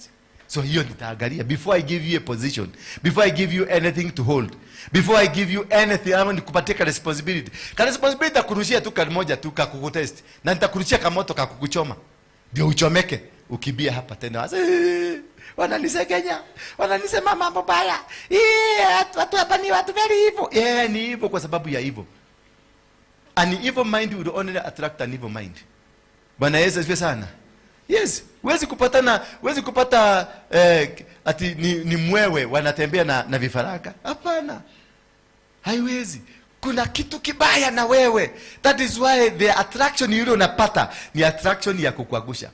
Wherever you are going, whatever you are getting in your way, on your way, ni kitu ambayo si poa. And that is why you will see, I can shift you today, tomorrow nipatiane hapa, tomorrow nipatiane hapa, tomorrow, because I want to really test, make sure the right person amepata position yake. Bwana Yesu asifiwe sana. I don't do boardroom meetings. I don't do a boardroom appointment. Hapana. Ninakuacha mimi ni generali. Kwa hivyo majenero wanajuliana wapi? Kwa kichaka, wakiruhusiana mabuduki. Yule atachomoka akiwa hai, huyo anawekwa kirauni hapa, anawekwa nyota hapa. Anaambiwa now you are a general. Kwa sababu amepigana na madhabahu ile ingemzuia, ameishinda. Sasa jiulize, ni madhabahu gani imekuzuia ambayo imefanya usiingie kwenye shift hiyo nyingine? Jiangalie, do you belong where you are now? Wewe ukijiangalia vizuri, wewe ni wa hapo huko, do you belong there? Hebu jiulize tu maswali. Haguole ni hoagereiro gokorori. Do you belong there? Then kama you don't belong there, it is because kuna madhabahu imekukamata. Bwana Yesu asifiwe sana. Kuna kitu kinakuzuia. Na hiyo kitu kinakuzuia ndio imekuzuia kutoka shift hii kwenda shift nyingine. Maana we are living in a world that we shift from one level to another level. We are living in a world that makes you, yani inakumeka unakuwa discomfortable, yani uncomfortable kabisa mahali huko because you don't belong here, ukibelong pale. Lakini ukajipata uko na kaduka kamoja na uko comfortable na uko kaduka kamoja, uko na shida. Unahitaji Mungu mkubwa. Bwana Yesu asifiwe sana. Sasa nasema mnakunywa divai lakini hamtosheki. Mnavaa nguo lakini bado mnasikia baridi. Mnafanya kazi, mishahara wake huwa kama umetubukizwa katika mfuko uliotoboka. Tuko na watu hapa wanafanya kazi, they have money, wanalipwa vizuri, but nothing to show. Kuna mtu amefanya kazi 10 years, nothing to show. Kuna mtu amefanya kwenye banki, nothing to show. Kuna mtu amefanya hako America, nothing to show. Kuna mtu hako UK, nothing to show. Kuna mtu yani nothing to show, nothing. Hebu jiulize, tangu nianze kufanya kazi, mimi nimeajiriwa, tangu nianze kufanya kazi, what have I achieved? Tangu nianze kufanya biashara, Joel, what have you achieved? Nikio gerado, hii ndio jasho yako. Bwana Yesu asifiwe sana. Apart from crying and crying to God, and God is not hearing you because you cry, oh my God, kama kifaraga, lakini nothing to show. Unabaka unajiuliza, where is my God? Kaga yoyo adireko. Huyu Mungu alienda wapi? Jiulize. Kama ukiangalia ile position uko nayo sasa, hiyo position that you are in now, it is not the position you are supposed to be. You have something wrong in your life. Ndio kwa maana umefanya kazi na ni kama mifuko yako. Yaani nitodhoko magira, ni kama unatengenezaga unadhokomera karibu na roe. Ukipaka pesa yako, maji inakuja, inabeba. Ama unadhokomaga nini? Tonyoni. Unafikiria ni vifaraga. Tukikuwa mabawa, tuode tunaenda. Lakini kazi unafanya. Na watu wanakujua wewe ni tajiri. Maana mshahara yako ni 1300. Lakini there is nothing. Hauna hata kaproti. Kuna mjamaa mwingine rafiki yangu alikuwa anafanya na UN. Alikuwa analipwa 1.8 million salary. Na hakuna sahiwa hana marupurupu, hana transport, hana hardship. Maana walikuwa anafanya kule Sudan. Alikuwa anafanya na UN Sudan. UNDP Sudan. Huyo jamaa alikuwa wakati alianza kulipa mshahara, alienda akakoboa ruda nyumba ya 700,000 per month. Bwana Yesu asifiwe sana. Jamaa kanunua Range Rover. Jamaa kanunua Prado. Na bado UN imempatia kila kitu na marupurupu ya hapa na pale na biashara za hapa na pale. Sasa hii wakati huo ploti moja tulikuwa tunauza 30,000 huko Kayole, ingine 20,000, zingine kama huko kwetu Kajiado zilikuwa nauza 25,000 ploti. Eka moja tulikuwa tunauziwa 100,000 na unaongezewa kakuota. Nikampeleka nikamwambia nunua hii shamba. Kuna shamba ilikuwa inauzwa 150 acres. Nikamwambia nunua hii shamba, akaniambia yani unaniambia nikuja vijijini kama hiyo. Sasa kule naishi next. yani mwenene kawagua atia. Bwana Yesu asifiwe sana. Kwani umenibebaje? Ndivyo aliniuliza. Kawagua wanate ajoke na goko githaka-ini. Sasa baadaye miaka 7 baadaye kakazi kalikatika. Kakazi kalifanya nini? Kalikatika. Unajua venye tu pesa tuko ndio extravagance. Alikuwa anaenda Dubai weekend kufanya shopping. Bwana Yesu asifiwe sana. Anaenda Malaysia kwenda kufanya shopping. Na kila siku kulikuwa na party. Amusha hiyo mama mwambie aende akalale nje. Huyu. Mwambie aende akalale nje. Bwana Yesu asifiwe sana. Si kamera iko imekuona. Sasa wakati kazi ilikatika na alikuwa na overdraft na kila kitu, saizi tunampatiaga mahali pa kulala. Saizi anakujaga kulala wiki 2 kwangu, ndiye aende akalale kwa mwingine, maana hana kitu. So unajiuliza, the salary of 1.8 million. You did not even buy a plot. Nyumba yako kukoboa mwisho wa mwezi, ulikuwa unalipa nyumba ambayo ingenunua shamba eka mzima. Then eka moja ya 7 ukienda Githunguri ungenunua 700. Ukienda Githunguri ungenunua. Ukienda sio Githunguri, ukienda Githurai kwenda hapo chini eka moja ungenunua na 700. That was more than, ni pesa mingi. Lakini kuna kitu ilikuwa inanena ndani yake, inamwambia plot ya tununuagi sisi. Don't buy a plot. Hiyo ni mambo ya ujinga. Na akaamini ni ujinga. Sahi the man is crying. The man ananiuliza kama anaweza kupata mahali tu, hata nimsaidie achukue loan, anunue kaploti. Ploti maguta kagirigana lea dhate. Anataka. Sasa nikamuuliza sasa ukichukua loan ya kununua ploti utajenga na nini? Akaniambia nitaweza kupiga nyumba kama bati nione mahali pa kupa. Yule mtu aliniambia hawezi kununua karibu na huko kwetu. Sasa hizi nimetoka huko, niko sawa. Bwana Yesu asifiwe sana. But because there is something that hinders you. Hata kulea kuku, unalea kuku. Waizi wanakuja wanaiba, kuna madhabahu. Bwana Yesu asifiwe sana. No, leidhia kuku unachuka zinafika 200, 300. Zinatega mayai bako unasikia yes, I am in good position. Usiku moja wewe na kuku mlidalishwa. Kuku zikaenda. Hiyo ni madhabahu. Maana inasema hapa hauruhusiwi kuweka vitu ya damu. Ni kitu lazima uangalie na uchimbe ndani kabisa uelewe what could be the problem. Na ukijua sasa unainua madhabahu, unabomoa hiyo madhabahu. Mimi nilijaribu kuweka kitu ya damu kwangu nyumbani 8 years. Najaribu inashindikana. Nikawekea kijana yangu John, nikamnunulia kuku 1000 vifaranga tukaweka. Sasa nikasema waacha mimi nisiweke, yeye aweke labda ako na bahati, ako na kiara, kwa sababu tunasemeka ni kiara. Ti kiara. Ni magogona mara ya dhini wa. Si kidole. Nataka kuniambia hizi si vidole. Ti kiara. There is something that is speaking against you. Nikawekea John. Zikakuja zilikaa 1 week, second week zikaanza kukua kubwa. Zizi mabroila wakaduka ile shindano inadugwa ya kufulisha haraka. Week second week. Sijui John alienda kulewa. Mimi nilikuwa nimeenda Mombasa. John naye akaenda nini? Kulewa. Alikuja 2 days later. Tukulita kuku. Tuote tumeinua kamugu, tumelala chini. Tuote tumekufa. Bwana Yesu asifiwe sana. Kutoka siku hiyo nikasema hizi vitu za damu. Siku moja nikaenda kwa Mmasai mwingine hapa akanipatia busi 2. Akaniambia nimekubariki na busi, nikabeba nikapeleka nyumbani. John huyo tu aliziwacha zilikuwa zinakula. Sijui venye ilikata kamba. Busi ikapotea na ikaenda peke yake na ikaenda. Kukutana na John na Mulisa.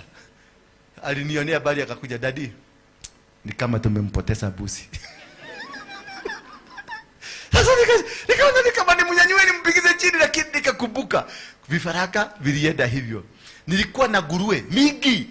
Nguruwe nikakosa pesa kabisa ya kuchunga nguruwe. Nikakosa pesa ya kununua chakula. Baba ikabidi niachilie nguruwe zikule nyasi kama ng'ombe. Nilipoziachilia hivi zikaenda, hakuna hata moja ilirudi. Zilienda zikiendaga. Bwana Yesu asifiwe sana. Kwa sababu kuna kitu kilikuwa kinazungumza ndani yangu ambacho kinaniambia wewe na vitu za damu haziruhusiwi hapa. So I had to, nikafikiria, nikaenda kwetu nyumbani, nikaangalia, nikaona baba ako na ng'ombe, baba ako na busi, baba ako na kuku ziko na hazikufi. Nikajua the problem is me. Nikachukua busi, tukaenda huko mahali kunaitwa Tiga. Nikanunulia our first born brother busi. Nikampelekea. Kuchuga zikakuwa kubwa, zote zilikufa siku moja.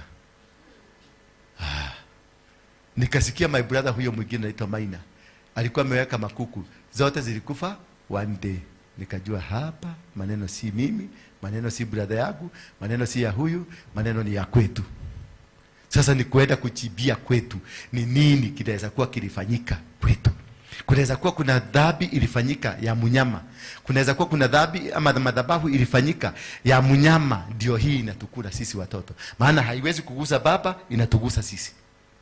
Sasa ndio nikaenda nikafuatilia, nikaambiwa kuna nini? Kule baba yangu ametoka. anko yake. Baba yangu alikuwa ameambiwa apeleke ng'ombe kwa yango yangu hapa Banana. Nikaenda nikauliza, nikaambiwa ni kweli. Tukaenda tukanunua, nikaambia brother zangu zote tununue ng'ombe tupelekee baba apeleke. Kutoka siku hiyo maneno yakachange. Ubaya baba yangu alikuwa amekufa, tukachukua baba mwingine akapeleka tu hapa. Na maisha ikachange. Sasa mimi niko na ng'ombe, niko na busi zinakaa. Zinataka mimi nikuta kuku zangu zinataka kwa kichaka. Tunaenda tukiokota mayai kwa kichaka kwa sababu ya kitu kimoja kinanizuia ambacho aliitishwa na hao wakasema na nyinyi mtikage indo cia thakame. Bwana Yesu asifiwe sana. So kuna kitu kinazuia utoke hile level huko. Kuna kitu kinazuia marriage yako isimame. Kuna kitu kinazuia biashara yako isimame. Kuna kitu kinazuia huduma yako isimame. Kama sasa mimi the process ya kukua mpaka nifike hapa, nimepitia kwa mikono mingi ya wahubiri, nimepitia kwa Wainaina, nimepitia kwa Ng'ang'a, nimepitia kwa watu wengi ambao nilienda nikakaa nao hata kama nilikaa siku 2. Lakini sasa nimeenda nikichunguza. Wakati nilirealize nilitoka kwa James Maina Ng'ang'a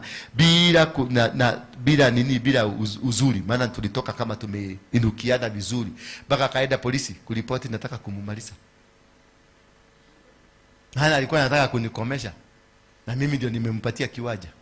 Alikuwa anataka kunikomesha na mimi tukienda kurusedi watu wanajaa. Sasa una imagine sasa nilikuwa natembea kama tajiri. Nilikuwa na kanyaga hivi.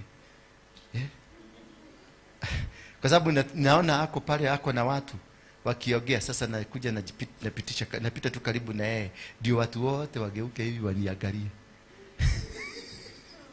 Ndio ni distract. Maana Ng'ang'a, mimi I blame Ng'ang'a. He's my good friend. I blame him. Maana badala ya kunipeleka kirasi, alinipeleka kurusedi. Na alinipeleka kurusedi nikaona kumbe ni mimi nafanya watu wakuje. So what time ningemsikiliza aje? Sikiweza kumsikiliza because I am the one who was pulling the crowd. Waje ukajaa, tukaenda Todoroka, waje ukajaa, tukaenda Kisumu, waje ukajaa, tukaenda hapo Urubaki, waje ukajaa. Kwa sababu ya nani? Dora. Sababu wewe niambie nikae hapo kiti ya nyuma, aje sasa. Aje. Na hiyo hata hiyo sadaka inafaa kukuja. I am the cause. So mimi nikajawa na kiburi ndani yangu. Hiyo kiburi tuliinukiana na mzee. Baka wakati nikamwambia, akaniambia sasa wewe utatoka. Na mimi nikamwambia kabla nitoke, nitakupiga. Nikakudush. Ilibidi aende mpaka kwa redio akatangasa. Akasema mimi maisha yangu iko kwenye hatari. Maana alijua mimi niko serious. Si mlikuwa mnajua mimi ni mtu serious. Sasa angalia sasa niko serious na mimi namface face to face. Mtu kumudu. Maana kuna madhabahu ilikuwa inaniambia rudi kwa Mugeke. Kuna madhabahu ilikuwa inaniambia wachana na huyu, mahali mnafanya naye sio mzuri. Rudi kule ulikuwa, kwa maana walikuwa wanataka kuniuia huko. Na mimi already nimeshift, nimeenda kwingine. Na walitaka kunirudisha, mbaza wakaanza kunipiganisha na Ng'ang'a. Tukapigana. Hapo ndio baada ya kupurukana nikanunua bunduki nikaenda kuiba. Hapa Bagigini Kopa River Road, hapo inakutania na Ranadigara. Kulikuwa na begi ya Absa hapa. Barclays. Hapo ndio tulienda tukakusanya, tukatoa kitu about pesa kidogo tu simiki.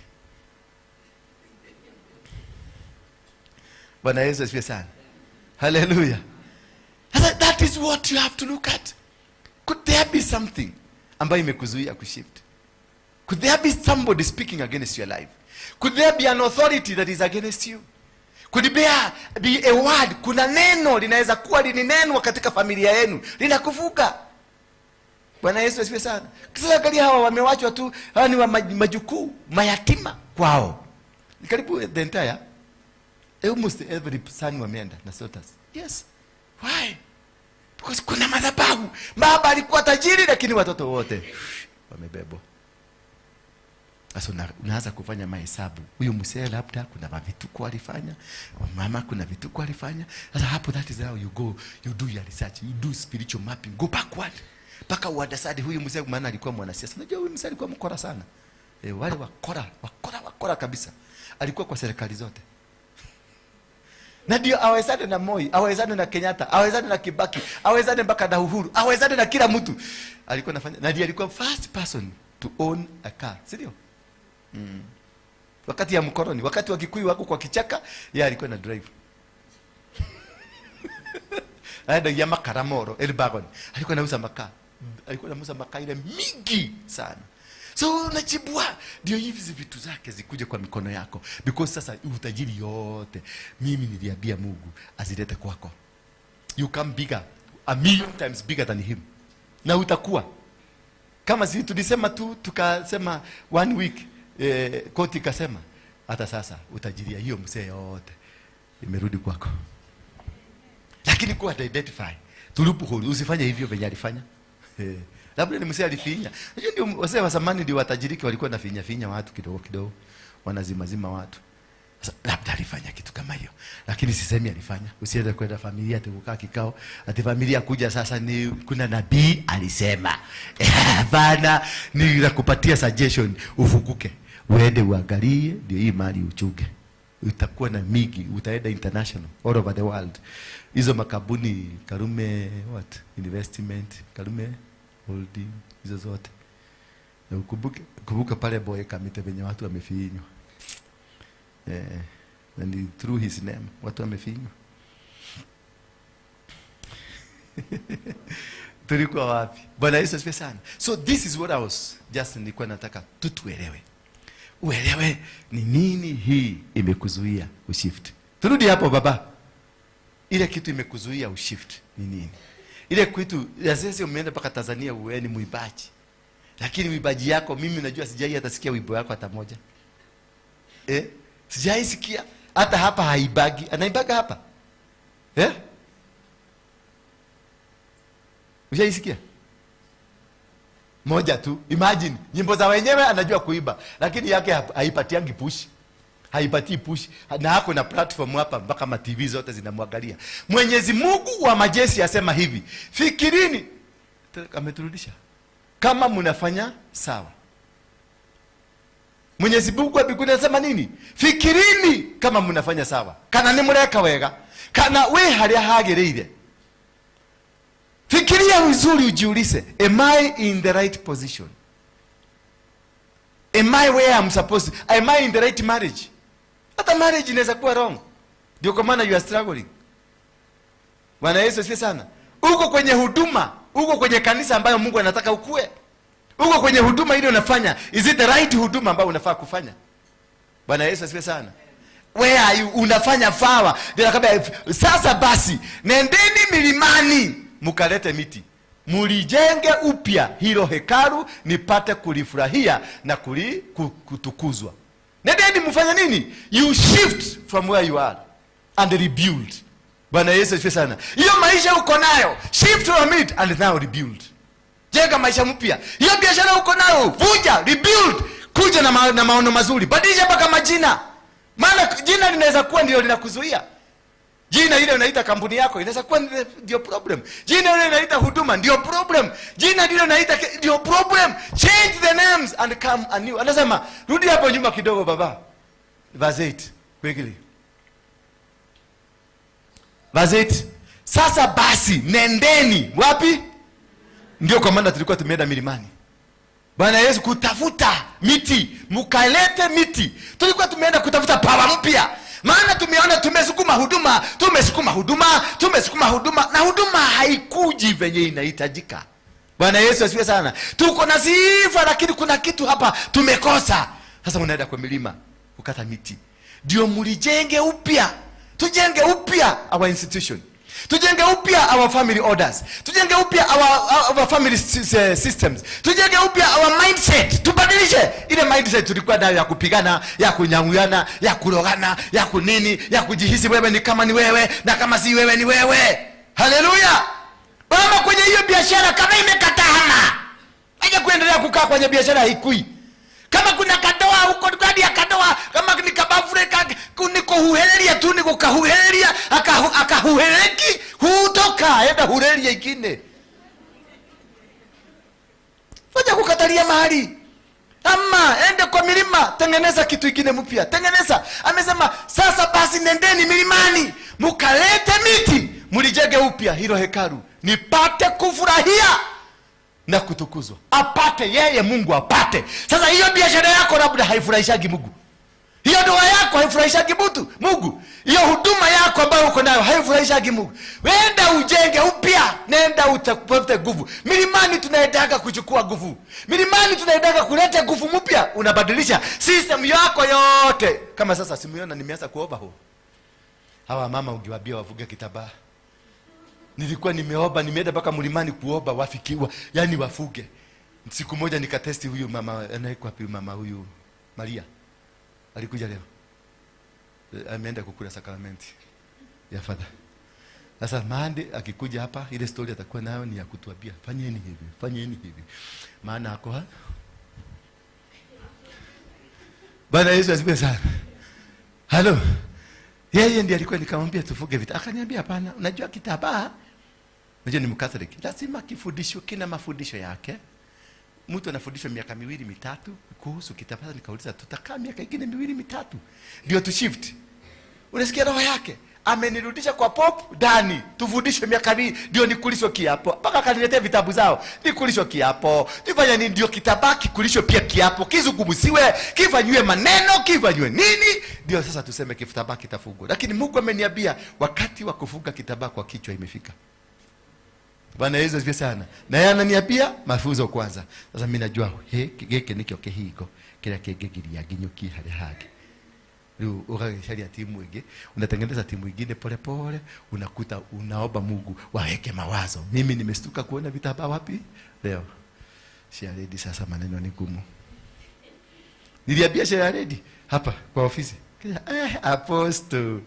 Wagatu haitafaya. Ai! Wata shakia kwa dini. Yiru weka ate na tini dauga. Ni nyumwe shokia. Sasa mukalete miti. Miti ni nini? Mukaende mukatafute upya. Mujitafute upya. Mwende mulete roho mpya. Mwende kwa milimani mujazwe. Muinue madhabahu ingine mpya. Ndio mkirudi hapa mnarudi with the power, with the authority to change things at work. Hakuna siku kukaa tu tutikekana tunatuleta tena. God has shifted us. We have shifted from the level that we were. Tumeondoka. Mwambie mzako nimeondoka. Wewe kaa tu hapo. Mwambie wewe kaa tu hapo. Na amekubali. Amekubali. Achana na yeye. Sasa mulitazamie mavuno mengi. Mukifanya nini? Mukienda mlimani muniletee miti nipate kufurahisha. Mungu anataka kufurahisha. Maana tulikuwa tunataka kufurahisha Mungu. Sasa angalia vitambaa vimekuja, Mungu ameanza kufurahi. Ni muwahubira jaga. Halo, nimboka kigogona ine muri adwega. Onagotuka dirona agemohete. Tarejo Maria. It is not in her. Okibia haru kirieta kofia. Todo aroria kegerekete. Negetha ajia karute akekia bagine. But it doesn't matter. God is still being God. Hallelujah. Mungu bado atabadilika, ataendelea kwa Mungu. Hata ukiweka venye umeweka, ukimeweka kwa kichwa. Na hakuna siku nyingine utaingia hapa bila hiyo kwa kichwa. Pigeni makofi kwa Yesu. Sasa funga vizuri. Saa hizi funga vizuri saa hii. Uanze kujitegeneza na kuifurahia matunda ya kazi ya Mungu. Matunda ya mlima. Sasa mmeona after mlima? Yes. Waje utaona saade watu wengine hapa venye watakuwa. After mlima, since something has shifted. Na ukiona unakubali kushift kwa vitu vidogo vidogo kama hivi, kweli ndani yako umeshift. Lakini ukikuwa na resistance bado saa hii unaona hii asha angake bado wewe tulikuacha pale kwa gate. Mulitazamia mavuno mengi lakini mulipata kidogo tu. Na mulipo yalete nyumbani niliyapeperusha mbali.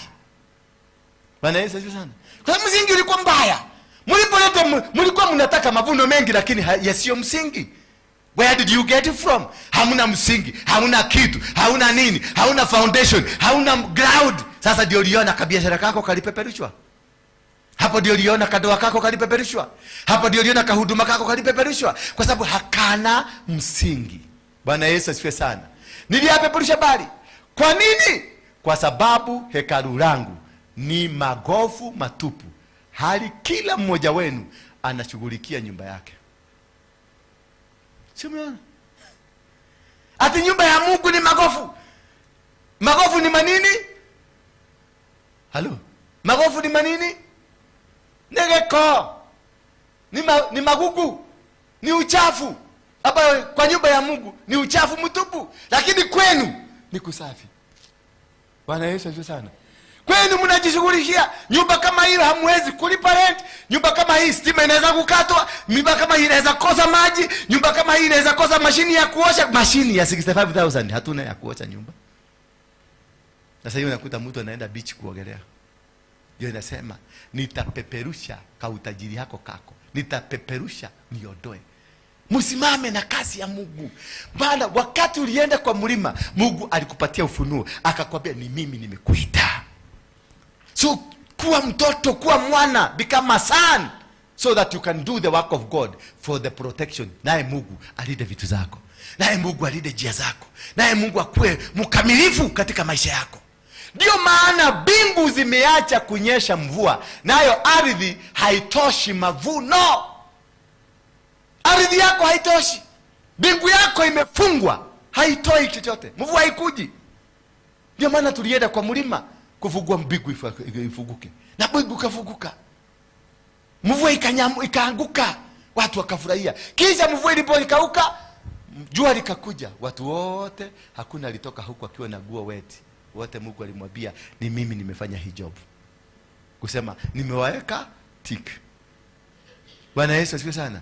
Because he has shifted you from a mediocre mentality, from a mentality that is evil, from a mentality that unakuja tu kapa kusikiliza neno alafu utoke huko. Kutoka ile mentality ya kapepte, mentality ya kamia. Sasa unasema mimi nitasimama kwa kazi ya Mungu na kitu kama hiki. Mimi nitasimama na kazi ya Mungu, utasimamia hivi. Mimi nitalipa rent ya kanisa. Hata kama utakuwa ukitoa 5,000, unatoa 5,000 ukijua nitalipa rent ya kanisa. Na kuambia hakuna siku Mungu atakosa kukupatia. Hakuna. Ulipe nyumba yake, alafu ufugiwe nyumba. No. Na wale watu niliona wameandika 1,000, toka kwa hiyo 1,000. Shift. Bwana Yesu asifiwe sana. You are capable. Shift. Eto 1,002, toka. You are thinking of a multi-billion company. You are thinking of a multi-billion business. Inua madhabahu yako. Amesema nenda mlimani mukate miti mulete, munijege. Bwana Yesu asifiwe sana. Sasa umekuja na kamuti kamoja ndio umekuja kujegewa. Hapana, Mungu atakulipa na kamuti kako. Enda ubebe migogo kama 10, wekelea kwa mgogo. Kuja nayo useme Mungu, na mimi nataka unifanyie makubwa kama haya. Bwana Yesu asifiwe sana. Nimeleta ukame nchini, ukathiri vilima na mashamba na nafaka. Uliathiri. Maana amelete ukame. It is now dry. Mifuko yenu imekauka. Ukiambia watu hapa wakupatiwe, naonaka nasemaka ninunulieni chai, unaona ile pesa inakuja hapa mingi ni 1,000. Na ni 250. Hakuna hata kanoti kashagwe. Kwa sababu mifuko imefanya nini? Imekauka. Na kauka kwa 50. Kamezeeka. Mpaka inabidi ukapige pasi. Huwezi kukapeleka Serena. Utabidi ukapige pasi ama utafuta chewabia sharedi, maana na kuaga na hii kitu ya M-Pesa. Chukua hizi upatie watu change. Na nipatia moja. Sasa naangalia hii moja, siwezi enda sasa huko. Naingia hapa Karomaido, napiga gethali 2 hapo natoka. Bwana Yesu asifiwe sana. Maana mifuko yenu imekauka. Nafani kisema nataka kakope kachai, unaona watu wanapaga laini na togiri. Yes. Because we are worshiping a mighty God. Bwana Yesu asifiwe sana. Tukitaka kwenda sasa kama mama hule tunampeleka harusi, kwenda kulipa dawali, tunaenda mabasi kama 5 hivi. Yes, tukifika huko wanaona kweli huyu mama ameletwa. Lakini sasa mtaanza kushaya. Negeshaye. Mtaanza kushaya ndiye na besha. Ole utararekerema. Mpaka ndio niliwahurumia nikasema acha nilipe fare. Mwende mlipe gate. Because mifuko imefanya nini? Imekauka. Hebu gusa mfuko yako. Angalia kama iko na kitu. Gusa mfuko. Useni mfuko. Angalia kama kabagi kako na kitu. Inafaa kapochi kako kale kadani kameralishwa. Tunoti tunaenda kulingana na nini? Na type. Kale kamewekwa dovu kanaasa. Kale kamewekwa green kanakuja. Kale kamewekwa green ni blue kanakuja. Kale kanawekwa hiyo ingine hivyo tunapakana hivi.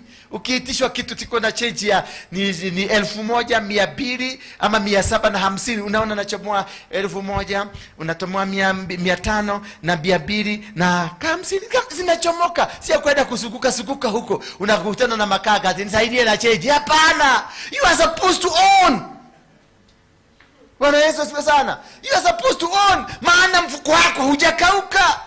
Mbona mfuko kakauka? Ukaadhiri vilima na mashamba na ya nafaka, mashamba mazabibu na mashamba ya mizeituni, na kila mmea watu na hata wanyama, watu na wanyama, na chochote mlichotolea jaso kimekuwa dry. Yani you have been sweating for nothing. You have struggled for nothing.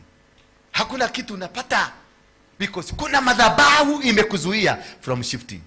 Kila kitu nakuta kinakurudisha. Ukilima unarudishwa nyuma, ukioa unarudishwa nyuma, ukifungua huduma unarudishwa. Yani you are not moving forward, you are always backward. What is this? Kuna madhabahu inazungumza kwenye maisha yako. Bwana Yesu asifiwe sana.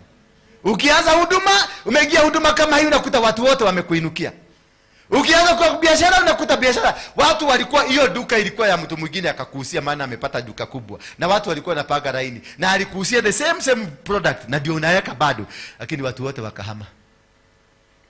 Sasa ndio unaona hapa hena maudu matarimera. Ndipo Zerubabeli mwana wa Shealtieli na kuhani mkuu Yoshua mwana wa Yosadaki pamoja na watu wote waliokuwa wamerudi kutoka uhamishoni wakafanya kama Mwenyezi Mungu wao alivyowaambia, na kama walivyoambiwa na nabii Hagai, kama alivyotumwa na Mwenyezi Mungu wao. Watu wakamcha Mwenyezi Mungu. 13. Watu wote wakamcha Mwenyezi Mungu. So these people came back to God. These people reorganized themselves. Wakasema netoshokerere Ngai witu, netoshoke makinyaine ma Ngai, netoshoke metugoine ya Ngai, tukae jinsi Mungu anataka, tumuinulie madhabahu. Venye tulienda kwa mlima tukainua madhabahu ya kubadilisha, ikatushift. Kisha Hagai mjumbe wa Mwenyezi Mungu akawapa watu ujumbe ufuatao kutoka kwa Mwenyezi Mungu. Mwenyezi Mungu asema hivi, mimi nipo pamoja na mimi nanyi. Bwana Yesu asifiwe sana. Baada ya kushift, sayo ani alikuwa amelala tukishift.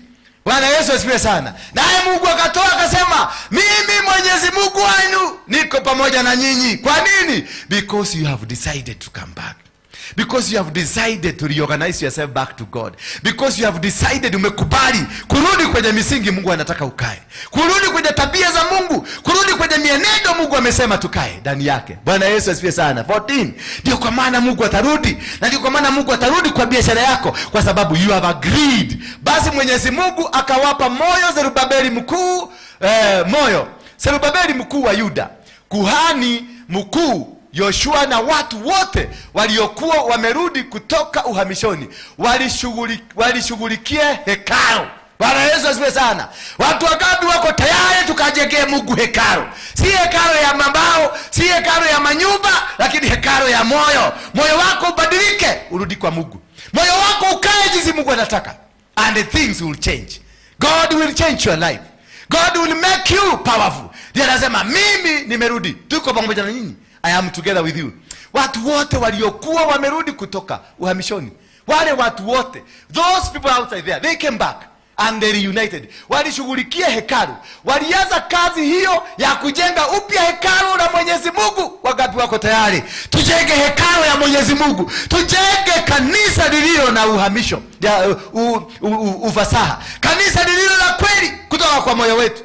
Wangapi wako tayari? Sasa si unaona kuna wengine hawataki kuinua mkono, maana angalia kama hawa, they are not ready to change their hearts.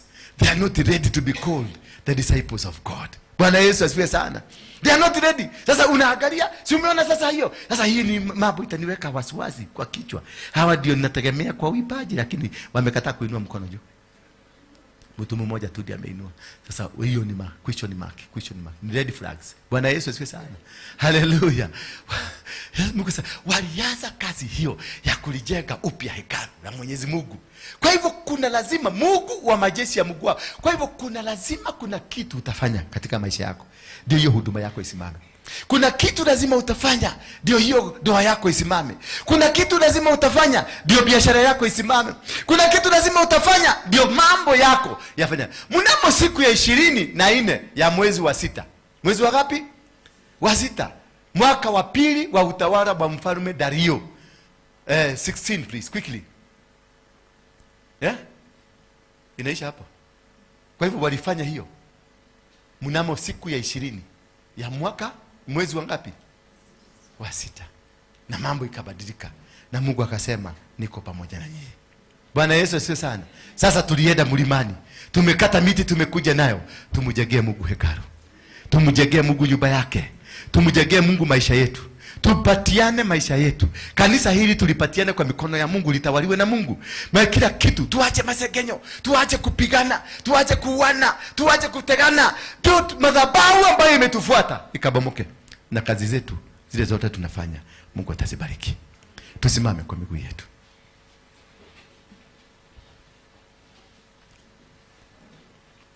Kwa wale ambao tuko na majina yao, the partners. Partners, kama bado ungetaka kujiunga na kikundi hiki cha partners. Bwana Yesu asifiwe sana. Ndio hii tuko nayo. Tuko sasa na watu, we have 53 members who are partners ambao wanataka kupartner na kazi ya Mungu. Maana wamebeba miti. Si umesema tukate miti kutoka kwa mlimani. Sasa ndio hii miti, ndio hii. Miti si ingine, ndio hii. Kujengea Mungu kazi, kufanyia Mungu kazi, na pia moyo wako ubadilike. Ukileta kitu chako kwa hii nyumba na moyo wako ni mchafu, hiyo sio miti. Hiyo Mungu anakataa.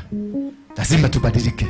So kama hujajiandikisha, ujiandikishe vizuri, ukuje hapa ujiandikishe. Na ningeomba tu tafadhali, kwa sababu Mungu aliniambia hawa watu nimewapatia uwezo. Rudi kwao uwaambie hizi figures si zao, sitawazuia shift. Sasa ile uliandikisha, sijui uliandikisha gapi. Kuna watu wa 3,000, kuna 5,000, kuna 10,000, kuna 100,000. Sasa ukuje uongeze. Utafute hii karatasi ukuje uongeze. Sijui ni nini, lakini Mungu aliniambia hawa watu waambie nimewapatia uwezo. Na ni kifunguo ya maisha ninawapatia, lakini mlijinyima, mlifanya hesabu na maisha ya nyuma. Mungu ananiambia niwaambie mfanye hesabu na maisha ya mbele. Bana, already you have shifted. Hello. Bwana Yesu asifiwe sana. Already you have done what? We have shifted. So usifanye hesabu na venye unalipangwa. Usifanye hesabu na venye biashara yako inakujaga. Usifanye hesabu kulingana na, ufanye hesabu na venye kutakuwa. So plant your seed. Maana mifugo yako itakuwa, wanyama wako watakuwa, mimea yako itakuwa, kila kitu kitakuwa jinsi Mungu anavyotaka. Haleluya. Bwana Yesu asifiwe sana. Najua nikigusia hiyo topic sura zinaanzanga kubadilika. Na mimi si Mungu, mimi ni mtumishi Mungu wa Mungu kama Hagai. Nimekuja tu kuambia vile Mungu anataka fanya nini? Fanya. Kwa hivyo wewe uliandika 2,000, 5,000, 1,000, mimi niliandika 1,100. Sasa nimeambiwa hapa na Mungu niongeze ifike 150. Hivyo ndivyo nimeagizwa. Kwa sababu nitakuwa nikizipata kila mwisho wa mwezi, nitakuwa nikizipata. Because God has commanded. Mungu amenikubalisha nitajirike. Na Mungu ameniambia tengeneza ground ya kujenga nyumba. So the foundation ile nitatengeneza. Nikitengeneza kadogo, hivyo ndivyo Mungu atanijengea. Nikitengeneza kubwa, hivyo ndivyo Mungu atanijengea. So it is all upon you. And this is a secret of raising an altar. Bwana Yesu asifiwe sana. Haleluya. Sasa tusikie worship moja, alafu ulete sadaka hapa, na hiyo sadaka uipatie jina. Na kila mwisho wa mwezi Mungu ameniambia niwaambie kila mwisho wa mwezi, the last Sunday itakuwa Sunday of dedication. Every last Sunday of the month tutaprintiwe wale wana printing bahasha. You print bahasha za dedication. Mtu akikuja pale akiingia kwa mlango, mnampatia bahasha ya dedication. Ndio tunakuja tuna dedicate upya kwenye madhabahu.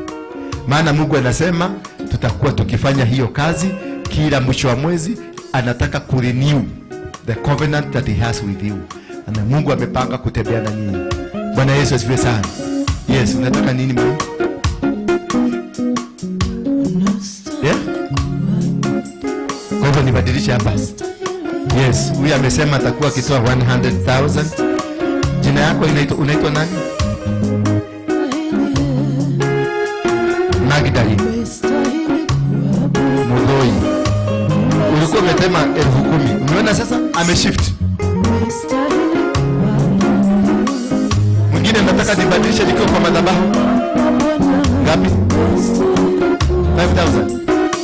Unaitwa nani?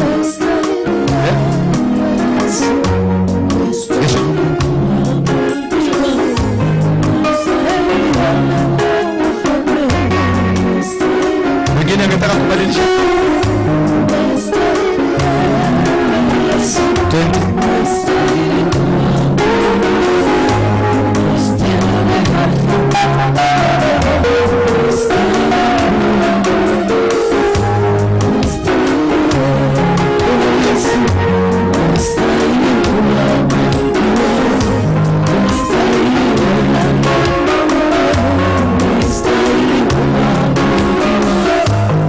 Stay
Tumebarikiwa kwa wale wamesikia wito huo wa Mungu. I know God will do something. Hivyo umesikia Mungu, it was a prophetic message. Bwana Yesu asifiwe sana. It was what? A prophetic message for the church. And I know the church itatoka from the level we are to an international level. And God will bless you. Na wale ambao tunatumia kamera gani? Wale wote ambao wako kule nje, nataka kuwakaribisha sana na kuambia karibuni kwenye the Crusaders for Christ Synagogue family. The partners, inaitangwa partner family. Bwana Yesu asifiwe sana. If you wish to partner with this ministry, just call my number. Or kuna namba 2 0722239555 inatembea hapo. Na hiyo ingine ni 0112935035. Kwa wale ambao wanataka pay bill ni 247247 929 000032. Sijui watu wale wa media wataweka ni 2900002. 247 ni Equity. 247 hiyo ni ya partners only. Bwana Yesu asifiwe sana. Partners only. And you will see. Mifugo yako ukilea itakuwa. Shamba lako mavuno utapata. Chochote ambacho utatarajia kukipata, you will get it. Inua tu mkono wako uambie Mungu. Commit yourself to God. Just ambia Mungu, I have committed. Hata wale hamjatoa but you are planning to toa, basi commit yourself to God. Commit yourself. Uambie, whatever I intend to give, I know God, you are a provider. I know you are the source. I know you have everything that I need. I know wewe ndio umeniambia niende mlimani, na nilienda mlimani nikakata miti nimekuja nayo, na ndio hii nimeandika. Ndio hii Baba nimeandika. Mwambie Mungu, ninataka kukuona katika maisha yangu. Ninataka kukuona kwenye ndoa yangu. Ninataka kukuona kwenye kazi yangu. Kwa sababu kutoka sasa umefanya covenant na Mungu ya kwamba you will be doing his work, and his God amefanya covenant na wewe, he will be doing your work. Atafanya kazi yako, ukifanya kazi yake utabarikiwa. Milango yako yote itafunguliwa. Watoto wako watabarikiwa, vizazi vyako vyote vitabarikiwa. Kazi yako aina yote utaguza na mikono yako hivi, itaanza kukua. Chochote ukipanda itamea. Duka ukifungua itafaulu. Anything that you intend to do, you will get it. You will harvest. Utafaulu kwenye mapana na marefu. Utafaulu kama Isaka. Ninaachilia neema ya Isaka ya kulima kukiwa dry. Neema ya Isaka ya kulima kukiwa hakuna maji, lakini anavuna na anatajirika, na hata mpaka president wa nchi anakuja kukuuliza ulifanyaje kwa hii. This is the God we are serving, the God that is faithful. Na kazi zenu zifunguliwe in Jesus mighty name. Biashara zenu zifunguliwe in the mighty name of Jesus. Katika kama ni watu wale wanaitwa suppliers, muandikishe makabuni. Wangapi wako na kampuni hapa? If you have registered a company, registered, ndio mkono vizuri straight juu kabisa. If you have a company registered, nenda uhakikishe iko na zile za watu za KRA, upite hizo vitu zote, hizo kabuni uilete Sunday. Bwana Yesu asifiwe sana. Upitishe hizo vitu zote za KRA, qualification, compliances zote, ukuje nayo hapa Sunday. That certificate tuwekelee hapa. Bwana Yesu asifiwe sana. Lazima mtafanya na kazi ya huko kwa Kasongo. Tutaenda kuchukua pesa huko. Hado ni mali yako taha. Halo. Kasongo ndio mbaya, serikali ni yetu. Halo. Lazima tuingie huko. Kwa hivyo kila mtu, na kama hujaandikisha kampuni, uende uandikishe kampuni. Ulete. Uandikishe mpaka ka business name. Kuja nayo, ulete tuwekelee hapa. A certificate. An original certificate. Ndio tutawekelea hapa. Tutaitolea dhabihu. Na mkikosa kupata kitu, mkuje mniulize. Milango lazima tufungulishe kia nguvu, maana tuko na authority. Si tulienda kwa mlima, tukabeba miti, tukakata miti, tumekuja nayo, tumeambiwa tukifanya hivyo na sisi tutabarikiwa. Sasa tuko na authority. We have the power to say. Ameweka kinywa chetu. Tufungulie kitabu cha Yeremia 1:6. Yeremia 1:6. Tukisimama tumusikae chini. Hata wamama, rogamai. Ni mwaruta sadaka. Dinona mokeruta. Dinona.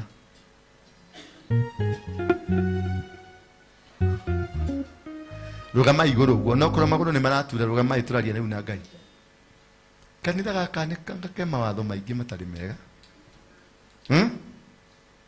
Bwana Yesu asifiwe sana. Ametwekea Yeremia 1:6 ameweka, nami nikajibu, Bwana Mwenyezi Mungu, mimi sijui kusema kwa kuwa bado ningali kijana. Kuna watu wako hapa bado wanajiona ni kama they cannot have, hawawezi kufanya kabuni, hawawezi kukua na kabuni, hawawezi kufanya supply, hawawezi kujenga barabara, hawawezi kufanya nini. You are capable. Bwana Yesu asifiwe sana. Verse 7, you are, mwambie mwenzako I am capable. Na mwambie digoshoka kule adhena, mimi sitateseka sasa. Verse 7 nasema, lakini Mwenyezi Mungu akaniambia, usiseme kwamba wewe ni kijana bado. Utakwenda kwa watu wote nitakao kutuma kwao, na yote nitakayo kuamuru utasema. Sema amen. Sema amen. Yoyote nitakayo kuamuru. Ukienda kwa boss unamwambia nimekujia kazi, ukisema tu inafanyika. Verse 8. Bwana Yesu asifiwe sana. This is very prophetic. Na muna capture these prophecies. This is prophetic to your life. Wewe usiwaogope watu hao. Umesikia? Msiwaogope ati ni director wa nani. Hello, nenda kwa women fund. Uko chukua pesa iko. Tengeneza kikundi, nendeni kwa women fund. Mchukue. Vijana muende kwa youth fund, mchukue pesa iko. Na utaenda ukisimama hivi anatetemeka na kupatia. Anaona ni kama ni Ruto amekutuma. Bwana Yesu asifiwe sana. Wewe usiwaogope hao watu, kwa maana niko pamoja kufanya nini? Kukulinda. You are protected. God is with you. That God is walking with you. Nobody will defeat you. Chochote utasema kutoka leo kitafanyika. Sema amen. Mahali popote utaenda Mungu atakuwa pamoja na wewe. Anasema mimi Mwenyezi Mungu nimesema. Haleluya. Ni Mwenyezi Mungu amesema, sio mimi. Na amesema Yakobo namna gani? Wherever mahali utaenda utakanagisha miguu utafaulu. Chochote utasema utakipata. Sasa nataka makabuni na sacrifice. Sasa sacrifice wewe ndio unataka kabuni, unataka inatashana namna gani? Bwana Yesu asifiwe sana. Wewe dhukelia. Mungu ni wewe dhukelia dhukagelia. Bwana Yesu asifiwe sana. Lakini tumesikia Mungu wako pamoja na nini? Mungu wako pamoja na sisi. Tunaenda kubarikiwa na tunaenda kuinuliwa, and our life will never be the same again. Mamilionea, mimi nimeona mamilionea hapa. Apart from ule kijana. Wewe kuja. Ninaona mamilionea. Wewe kuja wewe. Wewe wa Freemason. Huyu jamaa alikuwa ananiambia nimpeleke kwa Freemason. Anataka kwenda kujoin kwa Freemason ndio atajirike. Is that true? Am I lying? You said so. Why do you want to join Freemason? I want to be rich. You want to be rich. Sasa alikuwa amekuja hapa kuniambia nimpeleke kwa Freemason. You want to be rich. You don't believe in God. You want the devil to make you rich. What if they ask you your father? Do you have a father? Uko na baba? Yeah. If they ask you to give them their father, will you give father? Utawapatia baba yako? Sitakuchokoza watu. Yeah? No, there is a condition. Kwa shetani there is a condition. There is a condition. They want you or your father or your mother or your brother. Why do you want to believe that the devil has anything in this world? The devil doesn't have anything. Everything that you have belongs to God. It is only God who can give you. It is only God who can make you rich. Those other things, they will make you work, but they will not be able to succeed. They will come and kill you. Believe in God only. God has the power to change your life. God has the power to make you become different. Praise be the name of God. Hallelujah. You are going to be rich, but not the devil. The devil will not help you. I want to pray for you. Mtu yote mwenye anataka kuja nimwombee kutokana na mazingwa ya ombwe, matatizo imemsonga, kuja hapa haraka. Kuja hapa haraka. Kuja hapa haraka. Yes. breakthrough, wanahitaji breakthrough. Wanahitaji breakthrough. Life has been so difficult. Baka unasikia mtu kama huyo anataka nimupeleke kwa shetani. Mimi si wa shetani. Me am not a Freemason member. I am a Christian, born again. Fully born again. Bwana Yesu asifiwe sana. But I cannot condemn him. Kuna kasiana kengine pia kalikuwa kamekuja na kuna watu wananiandikia ka message. Nataka unisaidie contact. Kwa sababu mimi nazungumziaga mambo ya Freemason and how they are doing. So they think I have a connection. I don't have a connection. Mimi niko na mishale ya kuwapika. Sasa kwa sababu wewe nilikuona ni kama adui, sasa badala nikuachilie mshale kwanza nikuachilie Yesu. Akuokoe, akubadilishe. Kwa sababu usipochange mimi nitakuachilia mishale. Sasa nikubomoa. Pumburu. Baka ubadilike urudi kwa Yesu. Bwana Yesu asifiwe sana. Hallelujah. Inua mikono yako juu. Worship. Inua mikono yako juu, mwambie Mungu. Mwambie nimesarenda hapa kwenye madhabahu hii. Ninakuhitaji. Unishike mkono leo. Unibariki nikae kwa mapenzi yako. Unibariki nikae kwa njia zako. Ya nataka kupokea ujumbe wako, nataka kupokea. Mwambie nimesikia ujumbe wako. Na nilikuwa mlimani na nimekuja na meetings. Nataka kujenga hekalu yako. Nataka kujenga nyumba yako. Nataka kuwa kwenye mstari wa baraka zako. Mwambie Mungu nibariki leo, nikumbuke. Nikumbuke. Mwambie remember me. Remember me tonight. Remember me tonight. Remember. Remember me. I believe in you. Mwambie I believe in you. Ninakuhitaji. Oh yes. Kwa kichwa chako mwambie kitu kile unataka. Uko kwenye madhabahu ya Mungu. Mwambie unataka kubadilishwa maisha. Mwambie majini, mapepo yamenisonga. Laana zimekuwa katika maisha yangu. I'm not able to stand, I'm not able to do things. I need your blessings. Ninahitaji mkono wako. Ninahitaji baraka zako. Fungua kichwa chako tu. Mlilia Mungu. Mwambie nikumbuke. Kumbuka hata watoto wangu. Kumbuka hata familia yangu. Kumbuka maisha yangu. Kumbuka huduma yangu. Ninakuhitaji. Mwambie God I need you. Mwambie God I need you. I need your blessings, Father. Remember my children. Remember my family. Remember my ministry. Remember my business. Remember. Nikumbuke. Remember me, Father. Mwambie nikumbuke. Mwambie usinipite. Mwambie usinipite.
Whatever that was against you has been broken. Whatever power that was against you has been gone. Sasa kuna mtu angepeka kuokoka. Unataka kuokoka. Kurudi kwa Yesu. Yesu akuwe neema kwako. Just come quickly. You want to receive Jesus as your personal savior? Just come back. Oh yes, my brother. Thank you. May you be filled by the Holy Spirit. Roho Mungu akujaze. Jazwa katika jina la Yesu Kristo. Mungu ashuke juu yako. Maroho yote ya shetani, Lucifer, hauna mamlaka juu ya mtoto huyu. Hautamuua, hautamunyakua. Huyu ni mtumishi wa Mungu, atatumikia Mungu na tahubiri kule Sudan na hapa Kenya. In the name of Jesus. Somebody say amen. Wale watu wanafanyaga biashara, kujeni hapa. I want to bless you. Watu wa biashara, you have a business. Come quickly. The business community. The business community.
Yes,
baada ya ibada. May God bless you. Tutakutana saa 10 sharp for deliverance teaching. Tutakutana na nyinyi. Bwana Yesu awabariki sana. Wangapi wanasikia kubarikiwa? Yes, thank you. That is how the church will be conducted. Bethel Clouds TV, empowering lives.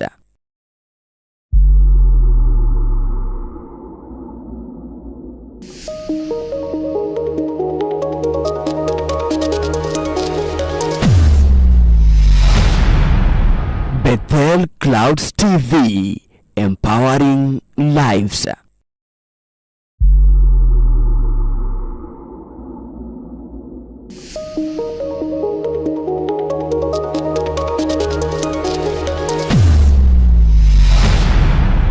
Bethel Clouds TV,